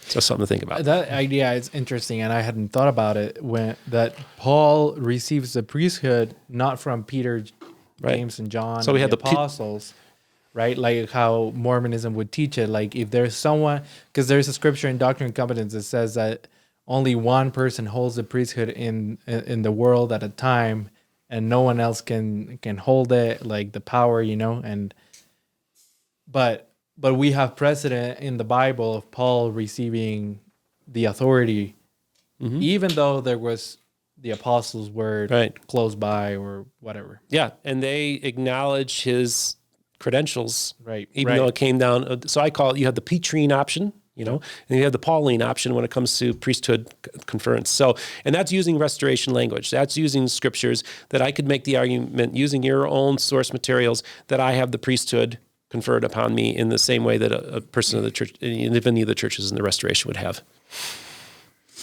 And that's, I think, for me, if there's two things I've observed about the modern LDS Church, it's that they care about unfavorable media or PR exposure, and they care about their authority. And if you talk about Jesus being at the center of the church, I do think Russell M. Nelson has tried to shift the church with its logo and with its renaming of the church. It's trying to get back to be more Jesus-centered. But if you had to really peel everything away of the modern Mormon church to what is most important, I think you could make a very good case that it's about authority, exclusive authority. Like our ordinances count. And that's our contribution to the world these days, because the church isn't growing, it's flatlining and it's starting to shrink. And so it's a very common question to ask. If we're just this teeny church that's going to shrink in relative size to the growing population, what's our value add? And I think the only thing the church really has left, because its distinctive doctrines are being slowly dismissed and marginalized, right? Like mother in heaven, got to get rid of that. God is, we become God someday. Oh, I don't know that we teach it. I don't know that we emphasize it, right? Now we drink Coke and that's okay. Like, what do we have? Well, we have our baptisms count, yours don't. Our marriages count, yours don't. Our families are together in heaven, yours aren't. We're the one true church, you're not. And most importantly, follow the brethren. Mm-hmm. And if there's any difference between what you think you should do or what the world says you should do, LGBT rights, same-sex marriage, civil rights in the 1960s, you go with the brethren every time. Mm. That, to me, that is the defining value proposition of the modern Mormon church. Is that too strong? I don't think so. I think that's true. Just look, I'm an outsider and I'm a Christian, and all those things that you just listed would be very hurtful to other Christians, because you're basically excluding us and you're telling us that we're not legit. Right. And I don't like language like that. I want to have language that we're all, that we can embrace the commonalities and not the things that separate us. I like some areas that they're going, which is great, but those statements that you gave, those are all pretty succinct things that are, so those are things that as a Christian, I take issue with, right? I take issues with all those beliefs, because it's forming a wedge, and wherever you're forming wedges, that you're causing division within humanity and with the children of God. And I don't like using wedges. I want us to build bridges and talk to each other and have these conversations. But when I criticize, I do it in love, because I love the church. I love the people of the church. I really want to have a dialogue and conversation with you. But when we want to have adult dialogue and we want to have adult conversations, we have to acknowledge our differences. We have to acknowledge that this is where we don't agree, rather than paper over it. And so cosmetic stuff where we just kind of, paper over this and we'll just ignore this, that's not real adult conversations. And this is what I'm trying to do with my channel, is actual conversations where we do this kind of thing. But I'll call you out if you're wrong. I'm going to say, hey, I disagree with that. So maybe this is an important point for me to talk about what I've observed with people like you, with people like Chris Thomas. Who is the guy that led the BYU religion department for all those years, that did the outreach to evangelicals? Remember, I'm forgetting his name. I'm rusty. Was it Robert Millett? Robert Millett, yeah. When, it seems like Maxwell Institute, intellectual Mormonism, if that even exists, over the past 5 to 10 years has been trying to reach out to evangelicals. And for me, that's like bizarro world. Because when I was growing up, two people, we hated Catholics and evangelicals hated us. Those were two very clear things in the world. And so the idea of us and the God makers was like the greatest example of that. They didn't even think we're Christian, right?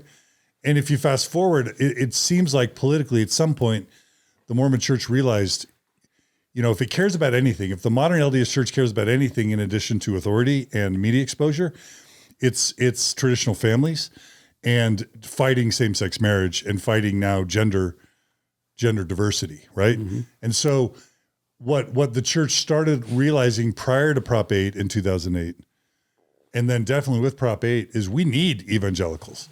If we want to defeat same-sex marriage, if we want to protect the family, and I'm saying that in air quotes to the people listening, we're going to need Catholics and evangelicals. We need to form a coalition. And so when I see the Mormon church bringing Chris Thomas to the Maxwell Institute, or letting you be a part of the Mormon History Association, or sending Richard Bushman to talk on your program, in my mind, it's the church trying to kind of do something that's duplicitous. They're trying to say, evangelicals, we need you. We want you to stop hating on us. We want you to stop calling us non-Christian. And we need you to form coalitions for money and power to influence the political process. So let's do photo ops and little fake public conversations where it sounds like we're having dialogue. And I don't mean to sound so callous, but then you hear like a Brad Wilcox talk, like he gave a few weeks ago. Did you hear that? I started it. I grew up with listening to people like that, and it kind of drives me crazy. So I know the general theme of what he was saying. The general idea that Brad literally says, and this is like inside speak versus outside speak. Yeah. To you, they're like, oh, Chris Thomas. Right. Oh, Steve Pynakker. We love evangelicals. Let's have dialogue. Let's have meetings together with photo ops, and let's bring the NAACP in and photo ops for people of color. Let's do lots of PR events that make it sound like we all love each other. But the inside speak is what Brad Wilcox said, and he's like one of the top instructors, educators in Mormonism. And he's like, you guys play with half a piano. Yeah. You don't even have an orchestra. Yeah. You have half a piano. You're playing chopsticks. Yeah. And that's really what our church believes about you. Yeah. And like you and Chris Thomas and others I love the dialogue. Chris, I love Chris. Yeah. But I mean, like, there's a real discrepancy between how they speak to you guys to your face and what they really think about you behind the scenes. They're using you, and maybe you're using them. And there's genuine intention for love, but I'm bothered by the duplicity personally. I'm bothered by the duplicity. When I hear Brad Wilcox talk, it's deeply insulting. Yeah. I mean, so I hear stuff like that, and quite frankly, it pisses me off because I don't like language like that. I don't like people talking like that. Like, well, they're just playing church and stuff like that. That's very condescending. And listen, I love you guys so much, but we got 2,000 years of Christianity here. I'm part of a great and wonderful movement that started with 0 members in 1906, now has 500 million people, or charismatic and Pentecostal people. Within the next couple decades, we are going to be bigger than Islam. So don't tell us we're playing church, man. We ain't playing church. Yeah. Revivals are happening. Lives are radically being changed. Lives are being transformed. Families are being healed. The blind are seeing. Things are happening in my movement. So don't say we ain't playing church, man. We ain't playing church. This is a move of God that's happening, and it's been going on. And I'm glad to be proud of it. I don't want to say I'm proud to be part of it because I don't like the whole pride thing. Because to me, it's all about the love of Christ, and it's not but I mean, if I want to brag about what we're doing, I could brag, and everything a lot of things that can be said about, I can tell you that in 1906, you had a bunch of poor white people, black people, people who fled persecution in Armenia. They were warned by a boy prophet to flee that land. Of course, we have all the persecutions of Armenians and the Armenian genocide later on. So we have the prophetic, we have everything that's there. And here, these poor folk in Los Angeles, California, get together and create one of the most biggest movements in the history of Christendom, all within just the last 100 years. Called what? The Pentecostal Charismatic Movement, right? This is basically a 20th century thing going into the 21st century. It's exploding. And so it's taken over it's kicking Catholicism's butt in Latin America. Absolutely. I can tell you that. Yeah. Assemblies of God, right? Oh yeah, Assemblies of God. And look, there's excesses. There are things that I wholeheartedly reject about these movements, but don't belittle what we're doing, because what we're doing is so much bigger and more powerful than many other churches are doing. So to say we're playing church when all this is happening, and really the good works that we do, we have ministries that are feeding the hungry and doing all these radical things and helps and save lives. And 90% of their contributions are going in the field and helping people. We have different groups that are, and we're not organized, we're decentralized for the most part. And so we do a lot of good. And so I have a hard time with somebody saying that we're playing with chopsticks, or we don't have. No, I'm sorry, but we got the gifts, man. They're fully operational within our movement. We have all the fruits of the Spirit. It's there, man. It manifests itself. It's real. Don't tell me that I'm playing church, man. Don't tell me that. I love it. Yeah, I wasn't expecting to get all like this way, but you know what? I'm going to call you out. When you get things right, I love you. But if we want to have real dialogue and we want to actually have conversations, then you also have to, if you're going to criticize me, then you can't be offended by the pushback that I'm going to give you. And I think to bring it back to what you love about Mormonism and the Book of Mormon is you're saying the Book of Mormon would support the idea that it would be affirming to your Christianity. The Book of Mormon would not say the corporate LDS Church is the one true church with exclusive authority, priesthood authority. You say you're reading the Book of Mormon would embrace evangelical Christianity as legitimate and as having authority. It's the signs of a true church that have the gifts manifest in them. Everything that you want in the true church is in our movement. It's there. It's plentiful. And it's so obvious. So I don't see how, I'd say if Pentecostals, like John Hamer, last time he was on, he was talking about how if you had a Book of Mormon, let's say the Book of Mormon didn't exist and it landed in Utah, nobody there would recognize it. If it landed in Tennessee, and he said Tennessee, which I think is great because that's where Christopher Thomas is, and a Pentecostal minister picked that thing up, and go through it, he'd be like, all right, yeah, I like this book, right? So to me, the Book of Mormon and the early church is, I'm in line with those people. Those are my folk. Them's my people. Love it. We even took the wine out, like the one good, the one enjoyable thing about the sacrament. We took it out. Yeah, I know. Because the Book of Mormon has wine in the sacrament. Yeah. Jesus administering the sacrament with wine. Yeah. How you ended up with water, I don't know. What's that? I think the prayer says wine, like the prayer on the Book of Mormon. Yeah, that's weird. Okay, beautiful. All right, let's switch to, you listed some of your favorite Mormon heroes. Oh, okay. Yeah, and sure. I love the idea of talking about that. And I thought it was a little bit, I don't know if you're just being a little bit edgy or controversial, but you've got Paul H. Dunn as one of your Mormon heroes. So talk about some of your favorite Mormon heroes. Well, I mentioned Paul H. Dunn just as kind of as a joke, but because he was a hero to so many people, and still I think has a following. And of course, you did that big takedown of him. Was it a takedown? Well, the reporter that had on there, he took him down. But the reality is that Paul H. Dunn is an interesting character because I have when you showed those clips of him talking, it's like, I've been in that conference. I've heard those stories. There are plenty of people just like Paul H. Dunn within my movement.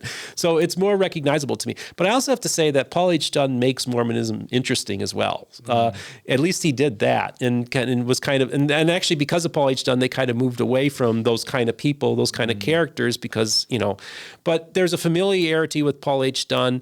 He actually is a very complex man, an interesting guy. He kind of had some biblical training, so he had a better understanding of Scripture a little bit. And he kind of follows the pattern that many charismatic and like televangelists and stuff followed as well, kind of an ends justifies the means approach to stuff. I'm going to tell some stories that are kind of probably BS. Like there are many times when I'm sitting in the church service and some traveling evangelist comes up there and he tells a story and I'm like, yeah, that guy's full of it. That guy's just made that story up, so I resonate with that, right? So but also then just how interesting of a story where Paul H. Dunn kind of had his own faith journey and crisis of faith and his rejection of the church. So you can kind of, he's a human being. There's a story being told there. So I think that there's just lessons to be learned. So I kind of did it, cheekily to, what Paul H. Dunn as a hero. But I also think that there's a lot that you can learn about the human condition, about religion, and then how somebody could get caught up in telling these stories, and believing their own lies, maybe. I don't know if he really believed it. I think he kind of felt it was just BS and I'm doing it, but I'm strengthening people's faith and stuff like that. But it's also an example of how you probably shouldn't, when you about the, Moroni's promise, trust your feelings. When you feel the Spirit, when somebody's telling you BS, then that's why you got to question, your feelings on certain things too. So I think he's a good example of a person that I think if you look at the whole story, there's a lot that you can learn from a person like that, So when it was kind of a joke, but but then I go really quickly. Like I think the Mormon Church is trying to do something important there. So when I think about evangelical Christianity, I think about sometimes Elmer Gantry. Yep. Does that name anything to you? Absolutely. So like this It's a fictional character that represents a charismatic. I mean, Oral Roberts. Yeah. I grew up in the time of Jim and Tammy Faye Baker. Absolutely. Jimmy Swaggart. Oral Roberts. Them's my people. Of super charismatic leaders that spin really good yarns, but they kind of maybe have a corrupt life behind the scenes. But then if people fall too much in love with the charisma and the person, number one, they might not be really having a love affair with Christ. Right. They're having a love affair with the character. But then also that's a sandy foundation, because if the Jim and Tammy Baker will always fall, Jimmy Swaggart and Oral Roberts will always fall. Emil Gantry will always fall, just like Joseph Smith fell. And then where's your faith? And so I think when the church sees someone like 70 years ago, Paul Dunn, or in modern times, Dieter Uchtdorf, I know for a fact that the Quorum of the 12 and the First Presidency don't want any one apostle, because even Holland, becoming too charismatic and too popular. And they'll swat down the charisma of one of their leaders, one of their own, if they're starting to become too popular. Like there was always this ooh, the ladies think Elder Uchtdorf is cute. He's the silver fox. Or even Uchtdorf or Holland are the darlings to the intellectuals. Well, the brethren swat that, I don't want to swear, but they swat that shit down. You know what I mean? Because they don't want charisma. And I think that's actually, there's some wisdom to that. The cost of that is making the church more bland. Yeah. Yeah. So you see, that's what they're doing, right? Right. Yeah, I understand exactly what's going on there. I understand that, but and so his life's illustrative, and so when I say a hero, it doesn't necessarily mean that they're all virtuous either. Another person I put down was B.H. Roberts. We've got some good episodes on B.H. Roberts. Sure, and we can and so we could talk briefly about that. But he was a very interesting man. He was actually a Democrat in a world full of Republicans. He was kind of an original thinker, and so I think that he's kind of a forgotten guy, within Mormonism. But he was a very, very important person in early 20th century Mormonism, and I just think there's a level of integrity that the man had was when he started encountering issues with the Book of Mormon, and he basically created what would be called an anti-Mormon document. He actually, but there, when I say anti-Mormon, I don't mean that. Some say he was playing devil's advocate, but I do think that there's more to it than that. But he really took the text and really did a critical analysis of it and came across a lot of issues with the Book of Mormon, and basically laid it all out, showed how many, like we talked about, like the naturalistic explanations of the Book of Mormon we talked about yesterday. He kind of on his own did original research and found many of these things, right? So props to him for doing the research, taking the text very seriously, and then going full throttle and presenting it to the general authorities. They all know the story. He goes over the course of a few days to tell them, the issues with the Book of Mormon. Well, anybody that's willing to do that, I give them props for that, And so a forgotten man in many quarters. Intentionally forgotten. Unfortunately, yeah, because I think, one of my first book reviews I did, as I recommended that, the B.H. Roberts studies of the Book of Mormon, because I think it's a very important document. Of course, was released like 50 years after his death or whatever. But it's an important document, and it's a very important book. And so when I talk about the fruits, that's another fruit of like the intellectual rigor. That's why I like Mormonism over like Jehovah's Witnesses, because they don't really encourage higher education. They don't encourage intellectual pursuits like they do within Mormonism. So he represents a different, like a progressive type of Mormonism that Mormonism is perfectly capable of generating. Yeah. And he was able to do a job on the Book of Mormon where he really looked at it very seriously and saw the issues, was very honest and frank about them. And that's a fruit of Mormonism. That's a fruit of Joseph Smith too.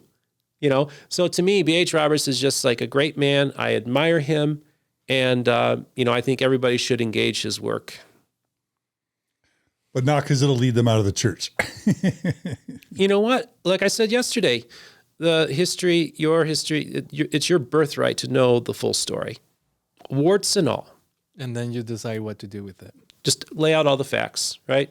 You got to be fully informed. If free agency is to be really truly be able to be fully utilized, is that you have to have fully informed knowledge of the whole thing. You can't just be given piecemeal things and not given the full picture, because then you really can't exercise true free agency.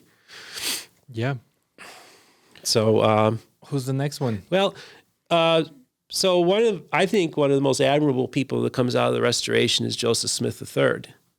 Who would become the prophet, seer, and revelator of the reorganized Church of Jesus Christ of Latter-day Saints. This is a man, think about, who probably, in one sense, was suffering PTSD all his life, because his father was murdered while he was still in his mother's womb. And think of the trauma that she experienced, right? But when I look at Joseph Smith III, I see a type of Mormonism that I see another path in there too. This is a product of Joseph Smith as well. And the kind of man that he was a man of integrity. He could be it's a little irritating about how legalistic he could be in trying to deny that Joseph Smith practiced polygamy. I think he did personally recognize that he did, but he, in deference to his mother, he never publicly, that's my personal opinion. I think the history is there pretty clearly. But Joseph Smith III has this other manifestation of the Restoration, decides that we don't want to be a church of war, but we want to be a church of peace. So it becomes kind of a peace church, not like pacifistic, but definitely leans in a peaceful direction. We don't want to be a church that denies the priesthood to the blacks. So all God's children are welcome into his church and can have the priesthood. Now, because so you mean there were other Christians that were allowing blacks to have the priesthood in the time? Because usually the apologetic argument for Brigham Young is like, oh, if Brigham Young would have allowed blacks to have the priesthood at the time, that would have been outrageous for everyone else. He was a product. The Brigham Young was a product of his time. But I thought the lifting of the priesthood ban in the reorganized church came well after Joseph Smith III had died. No, they in the reorganized church. They did not deny the priesthood to blacks from the very beginning. Yeah, so they got that right. So when I say like what is prophetic, right? Prophetic is being in a time and place where you are going against the grain of society, and you're speaking truth to that time and place, and you're not a product of it. Right. You're standing athwart it and pointing its finger and saying, we are not going to be a church of war. We're going to be a church of peace. We are not going to be a church of denying the priesthood. We're going to be a church that's open. And I think what you're thinking is that they didn't open up the priesthood to women till the 1980s within that church. Okay. But this is a church in many ways, in one sense, it's like when we're looking for fruits, prophetic. Those are prophetic things in my mind that they got right, So that's a product of the Restoration, and he created this church that was a wonderful church. They've gone through some tumultuous times over the last few decades and everything like that. But again, these are believers. It's a wonderful church, and that's a product of Joseph and the Restoration. And so I think Joseph Smith III is one of my heroes. Yeah, he's a cool guy. Read more about him. Read his biography by Roger Launius. I had him on my program, and interesting life story. So there's an episode we can watch of Mormon Book Reviews where you not only talk about B.H. Roberts, but you also, in a separate episode, tell the story of Joseph Smith III. Yeah, so I do a book review of Joseph Smith III, and then I had on author Roger Launius, who was the former chief historian for NASA, come on, and he was a member of the LDS Church, and we have a nice conversation about Joseph Smith III. And he was not a man without flaws, but generally speaking, I thought he, does a good representation of Mormonism. I think it's a great church that he helped found. He certainly made the first presidency and apostles in the late 19th century nervous, right? Yeah, of course. Yeah, because he had a legitimate claim. I mean, there's no doubt. Everybody recognized that he had a legitimate claim to the whole thing. Succession. Yeah, exactly. Yeah. There's no doubt. Yeah. All right. Who's your next? I just threw this one out here too because this was at the time it was happening. It was David Archuletta. We'll need to let him know. He's getting a shout out. Yeah, okay, please. Hey, David, I'd like to do lunch with you sometime. You seem like a nice guy. I think we could have good conversations with each other. Why are you listing him? What's that? Why are you listing David? Well, because I think that, within the modern day that we live in, this is a kid. I watched him very closely because, of course, I'm all interested in all things Mormonism. So here's this kid on American Idol, and then I feel bad for almost the entire story of him with his parents and the way his father was. I always felt so bad for him, right? Because you could tell he was being kind of controlled by his dad and manipulated, and you could just tell he's a sweet person. Like you could just tell he's got a big heart, and I also think he really loves Jesus. I can tell in the way he sings his songs that he really loves Jesus a lot, and I think that he's got a beautiful voice, and I just think he's really just a wonderful person. So when I say he's a hero, because you could just see this whole development. Like I remember I was at the Mormon History Association, and Rick Bennett pulls out his phone and he said, "Oh, David Archuletta came out." I said, "Well, was anybody surprised by that?" I don't think anybody was. But I just to see his faith journey and what he's had to go through, and then for him just kind of opening up to people and talking about his struggles that he's having like that, and he's working things out. I just think there's something heroic in him as an individual, that I just find admirable. And I'm just saying more power to you, David. I really hope that wherever this journey takes you, that just remember that Jesus loves you, man, and just embrace him and all will be well. And so, yeah, that's another hero. I just threw out a few names, but yeah, I feel like, this is just the conversation I want to have with people, talk about different products of the restoration and different people. And there's so many other people. Yeah, go ahead. No, I was just thinking with David that I think it's very brave. I think he's very brave in his position with everyone knowing him to post that post on, I think it was Instagram, the first post he did, and being so vulnerable. Mm-hmm. I just think that that's amazing. I think that was very brave and took a lot to do that. But I think it will play a very big role in a lot of people's lives that he did that. So he's also one of my heroes. And we can't forget about Philo T. Farnsworth, the inventor of television. That's another one.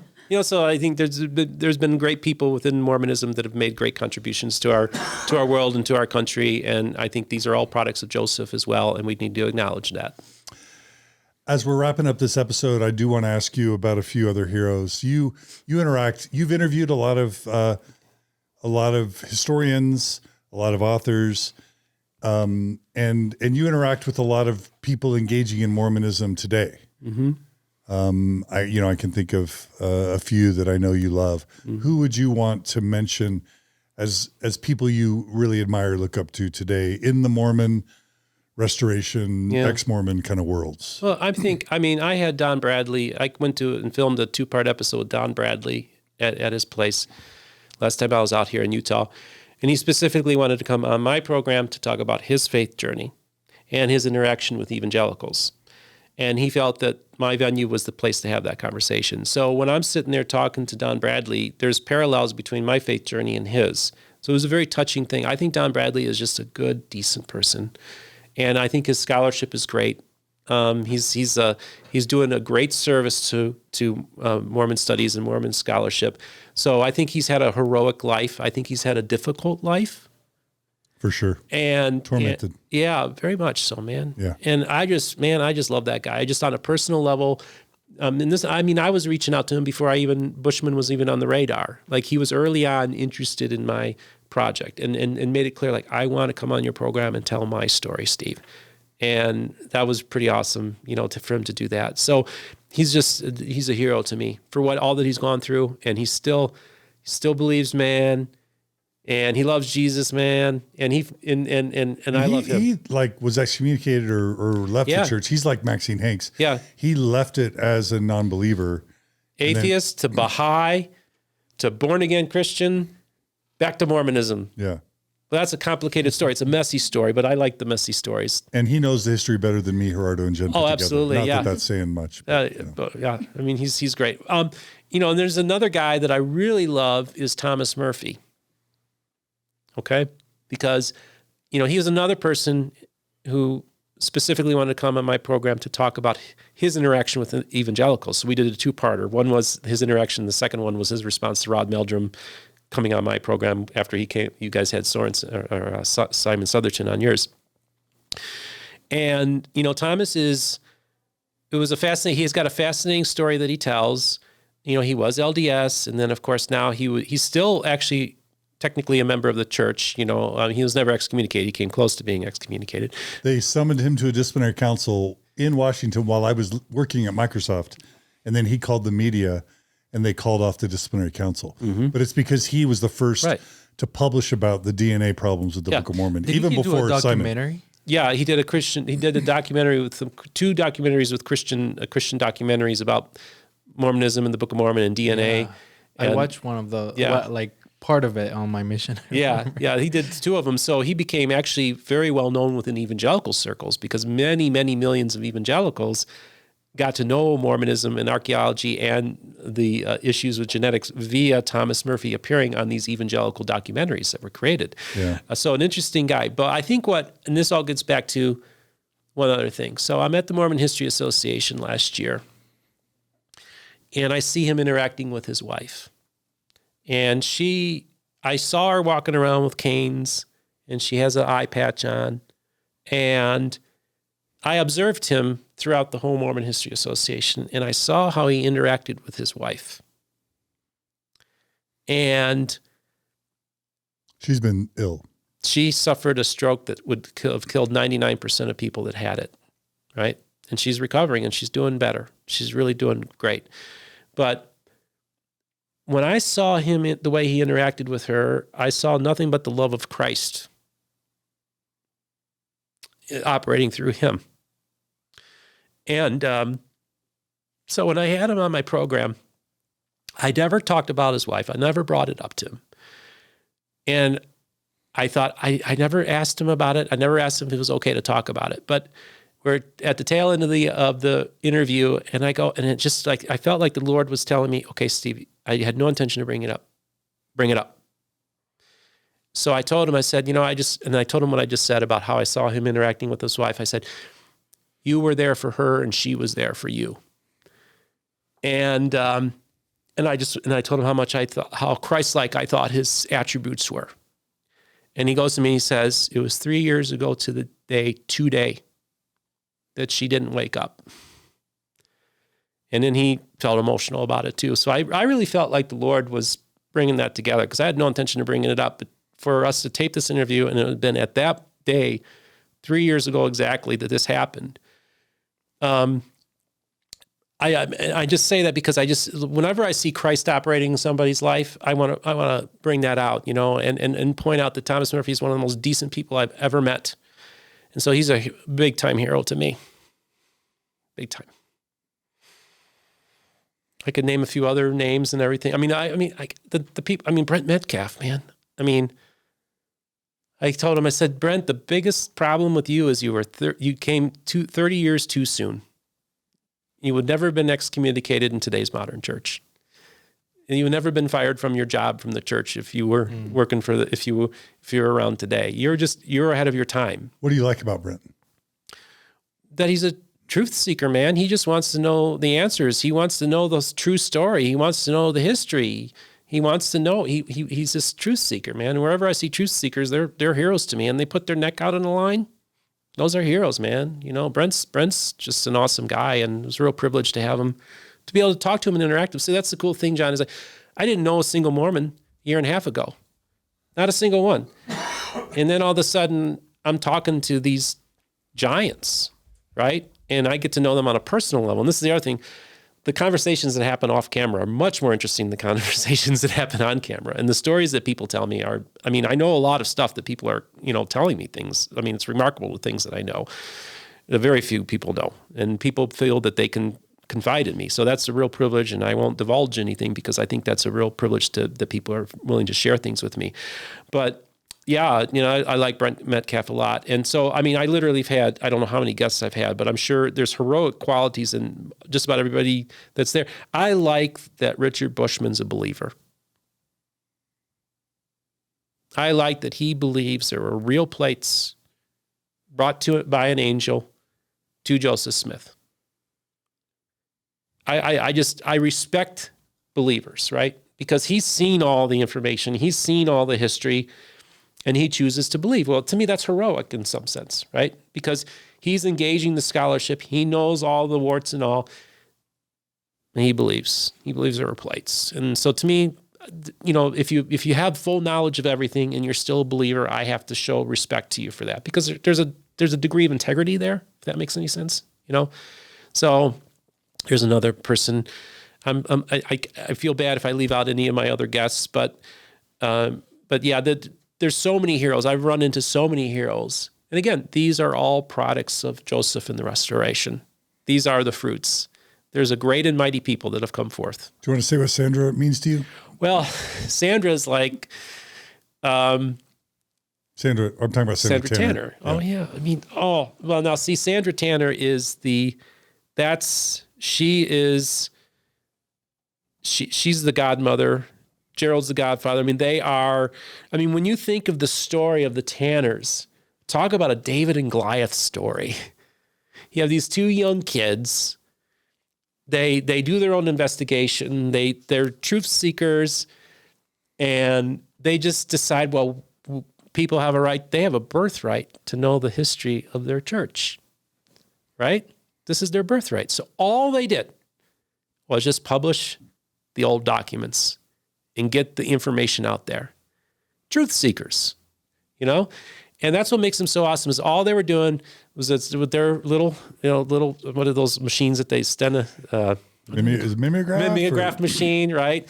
And then little Sandra going up into the church library and doing research and all this kind of stuff. And I mean, their story is so remarkable, man.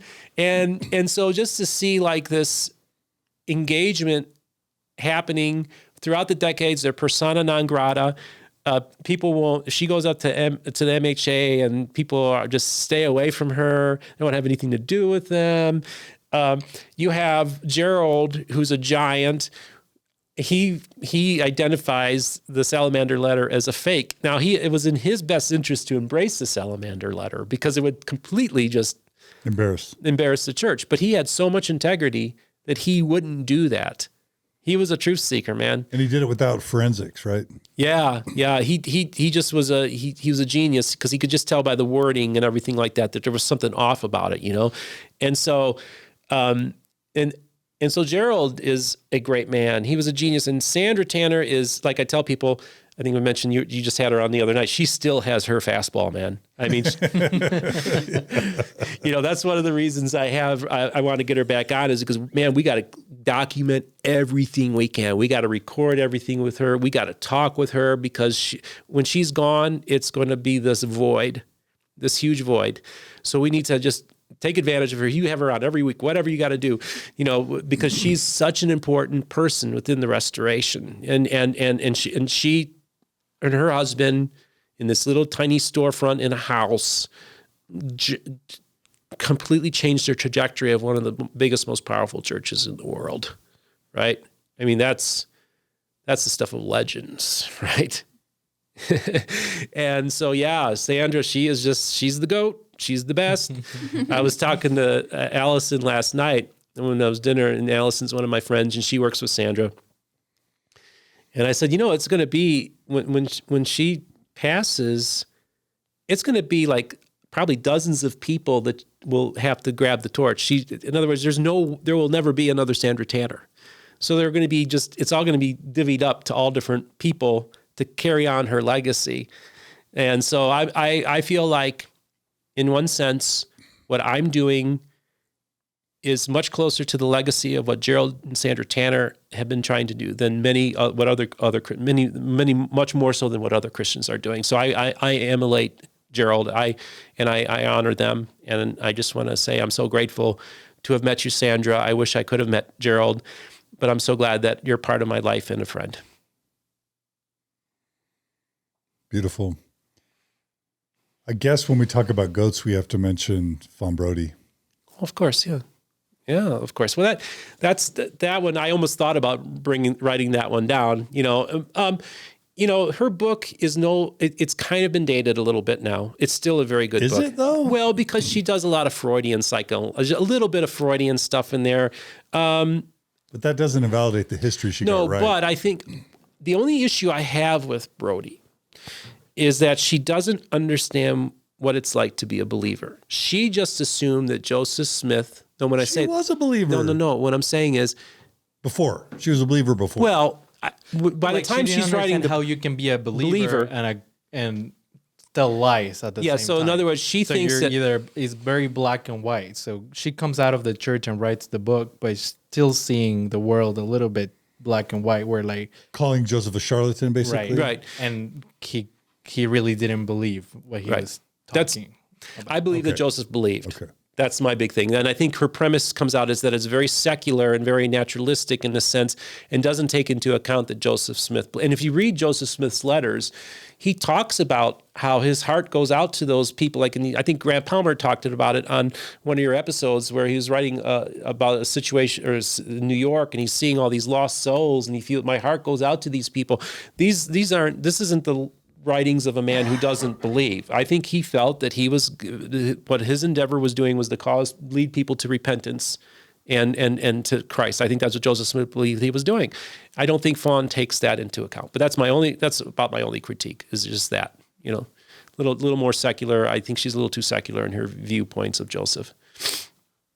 But I love her. She's awesome. All right.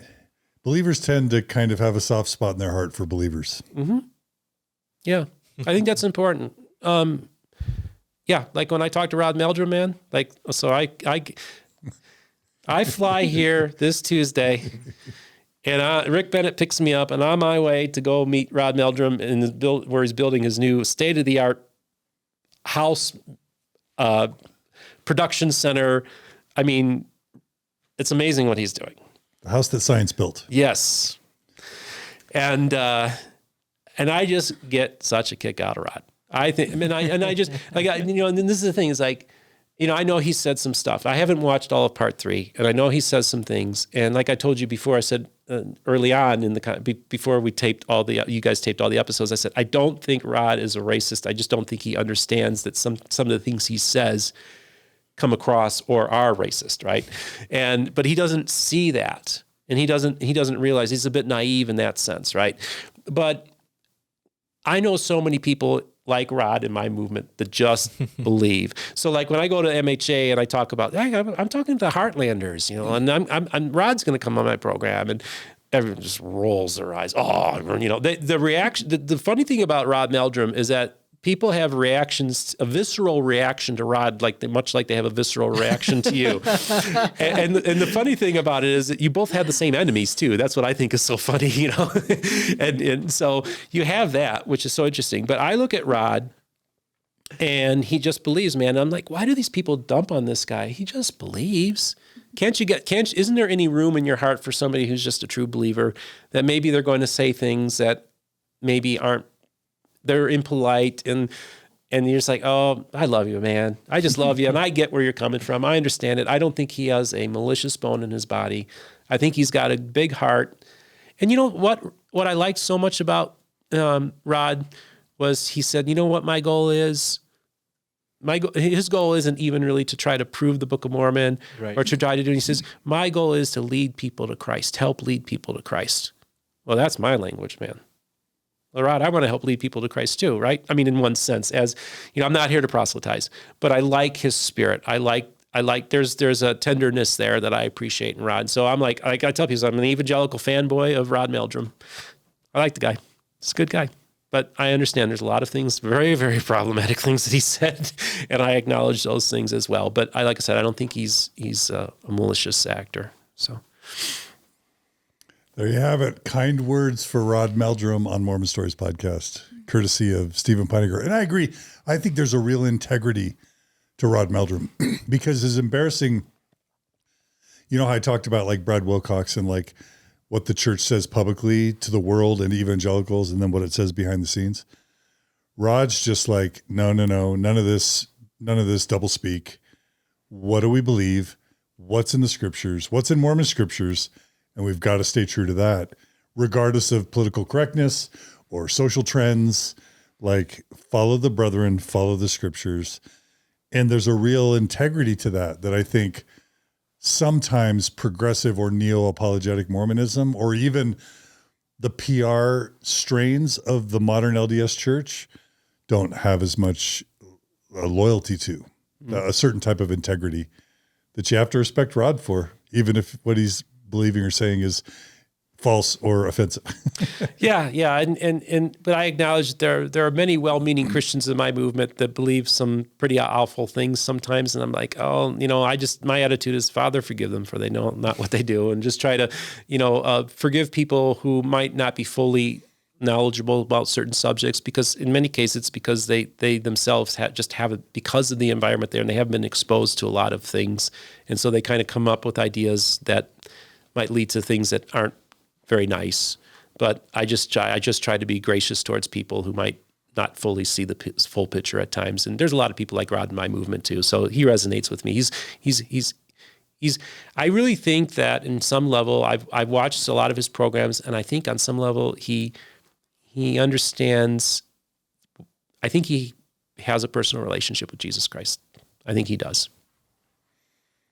And I just want to end by saying, I've been moved by Christians interested in Mormonism over the past many years, whether it's Sean McCraney, whether it's Allison, our friend, Emily Robbins, Randy Bell, Sandra, again, you, Chris Thomas.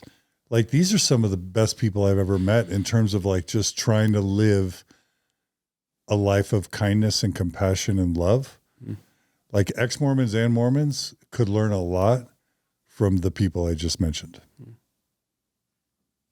Thank you for including me in that list. I appreciate the kind words there. And yeah, there's not a whole lot of us, because there's a lot of evangelicals that are steeped in ignorance and bigotry and intolerance. And they haven't taken the time to do the research and to also get to know the people. I don't like the approach that a lot of these others do, but I think that there's a small little group of people, a remnant, if you will, of people that want to engage the restoration in a loving Christian way. And I hope to be a part of that conversation. Beautiful. Thanks. Thanks, Steven. Thank you, John. I love you, man. I love you so much. Love you too. Thus ends part 3 of our epic 2-day set of interviews with Steven Pynakker, host of Mormon Book Reviews podcast and YouTube channel. We'll include all the links. We probably have like 50 links for today in the show notes of all the past MormonStories episodes of Brent Metcalfe and Thomas Murphey and Sandra and B.H. Roberts with Shannon Caldwell Montez. I mean, it's so fun. People always ask me like, John, you've been doing this 18 years. How in the world can you still be doing this? It's kind of fun, right, Steve? It's so awesome, dude. I love it. Oh, man. I tell you, people go to Florida. I know all these Mormons love to go to Orlando for their Disney World and stuff like that. And they go to Florida and they think, well, Florida's just one big Disney World. They don't think like there's real people that live there, have 9-to-5 jobs. I just think everybody lives in Disney World.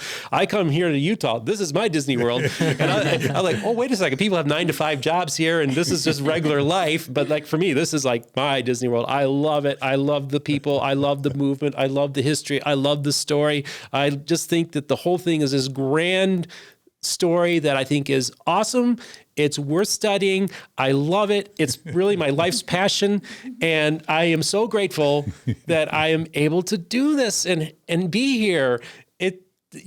I'm still flabbergasted by it, but I'm so humbled, and I'm really thank you again for doing this, because I think this is kind of important to add to the conversation and actually be able to put my 2 cents in, because for years I don't have anybody to talk to. I would tell somebody like a joke that I would make, but about Mormonism, but I'd have to spend 30 minutes explaining to them why it was funny. And then all of a sudden I'm talking to a Mormon on the phone. Oh, hey, that's funny. I like that, it's like, okay, yeah, I could even use my jokes now, which is kind of, so I just feel like I in one sense, I have found a community that I am part of, and I love the people of the Restoration, and I am, in one sense, I am part of your community. Yeah, in a way, you just bore your testimony of Mormonism. Yeah, it's pretty wild. I just think that if you really take the time, it's worth it to study it, and just, it's a great story. And so for me, I look at the whole picture. I look at all the ugliness, warts and all, the full story, but I feel a lot of love. That's my main thing, is I love y'all. And if I sound too critical at times, I'm only doing it out of love. I'm not doing it out of malice, and I'm not trying to say you're wrong, you're going to hell. I just want to say I love you, and let's just keep talking, man. Let's just have these conversations. I'm looking forward to continuing the dialogue.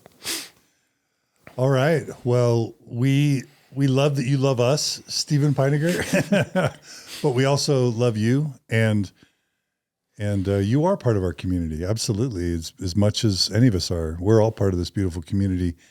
And on behalf of Gerardo and Jenn, and myself and MormonStories, we love having you as a part of our family. Thank you. Thanks for being part of our family.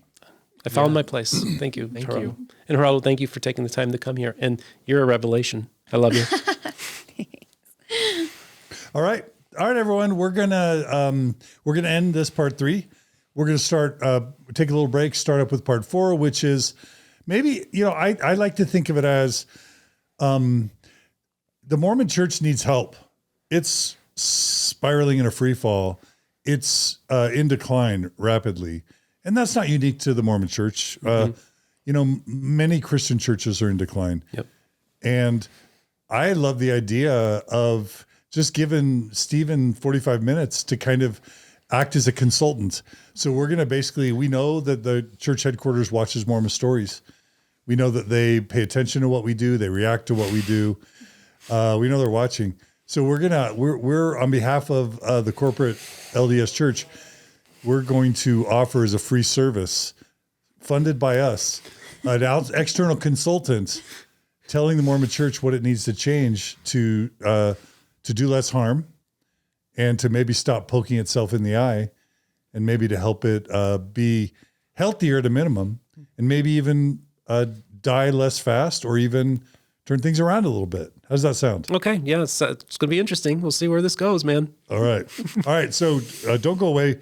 Come right back. Whether it's on the podcast feed or on YouTube or on the live stream, however you consume it, come right back for part 4 with Steven Pynakker, where he will give his recommendations to the modern Mormon Church. Thanks, Steven. All right. Thanks, dude. Appreciate it.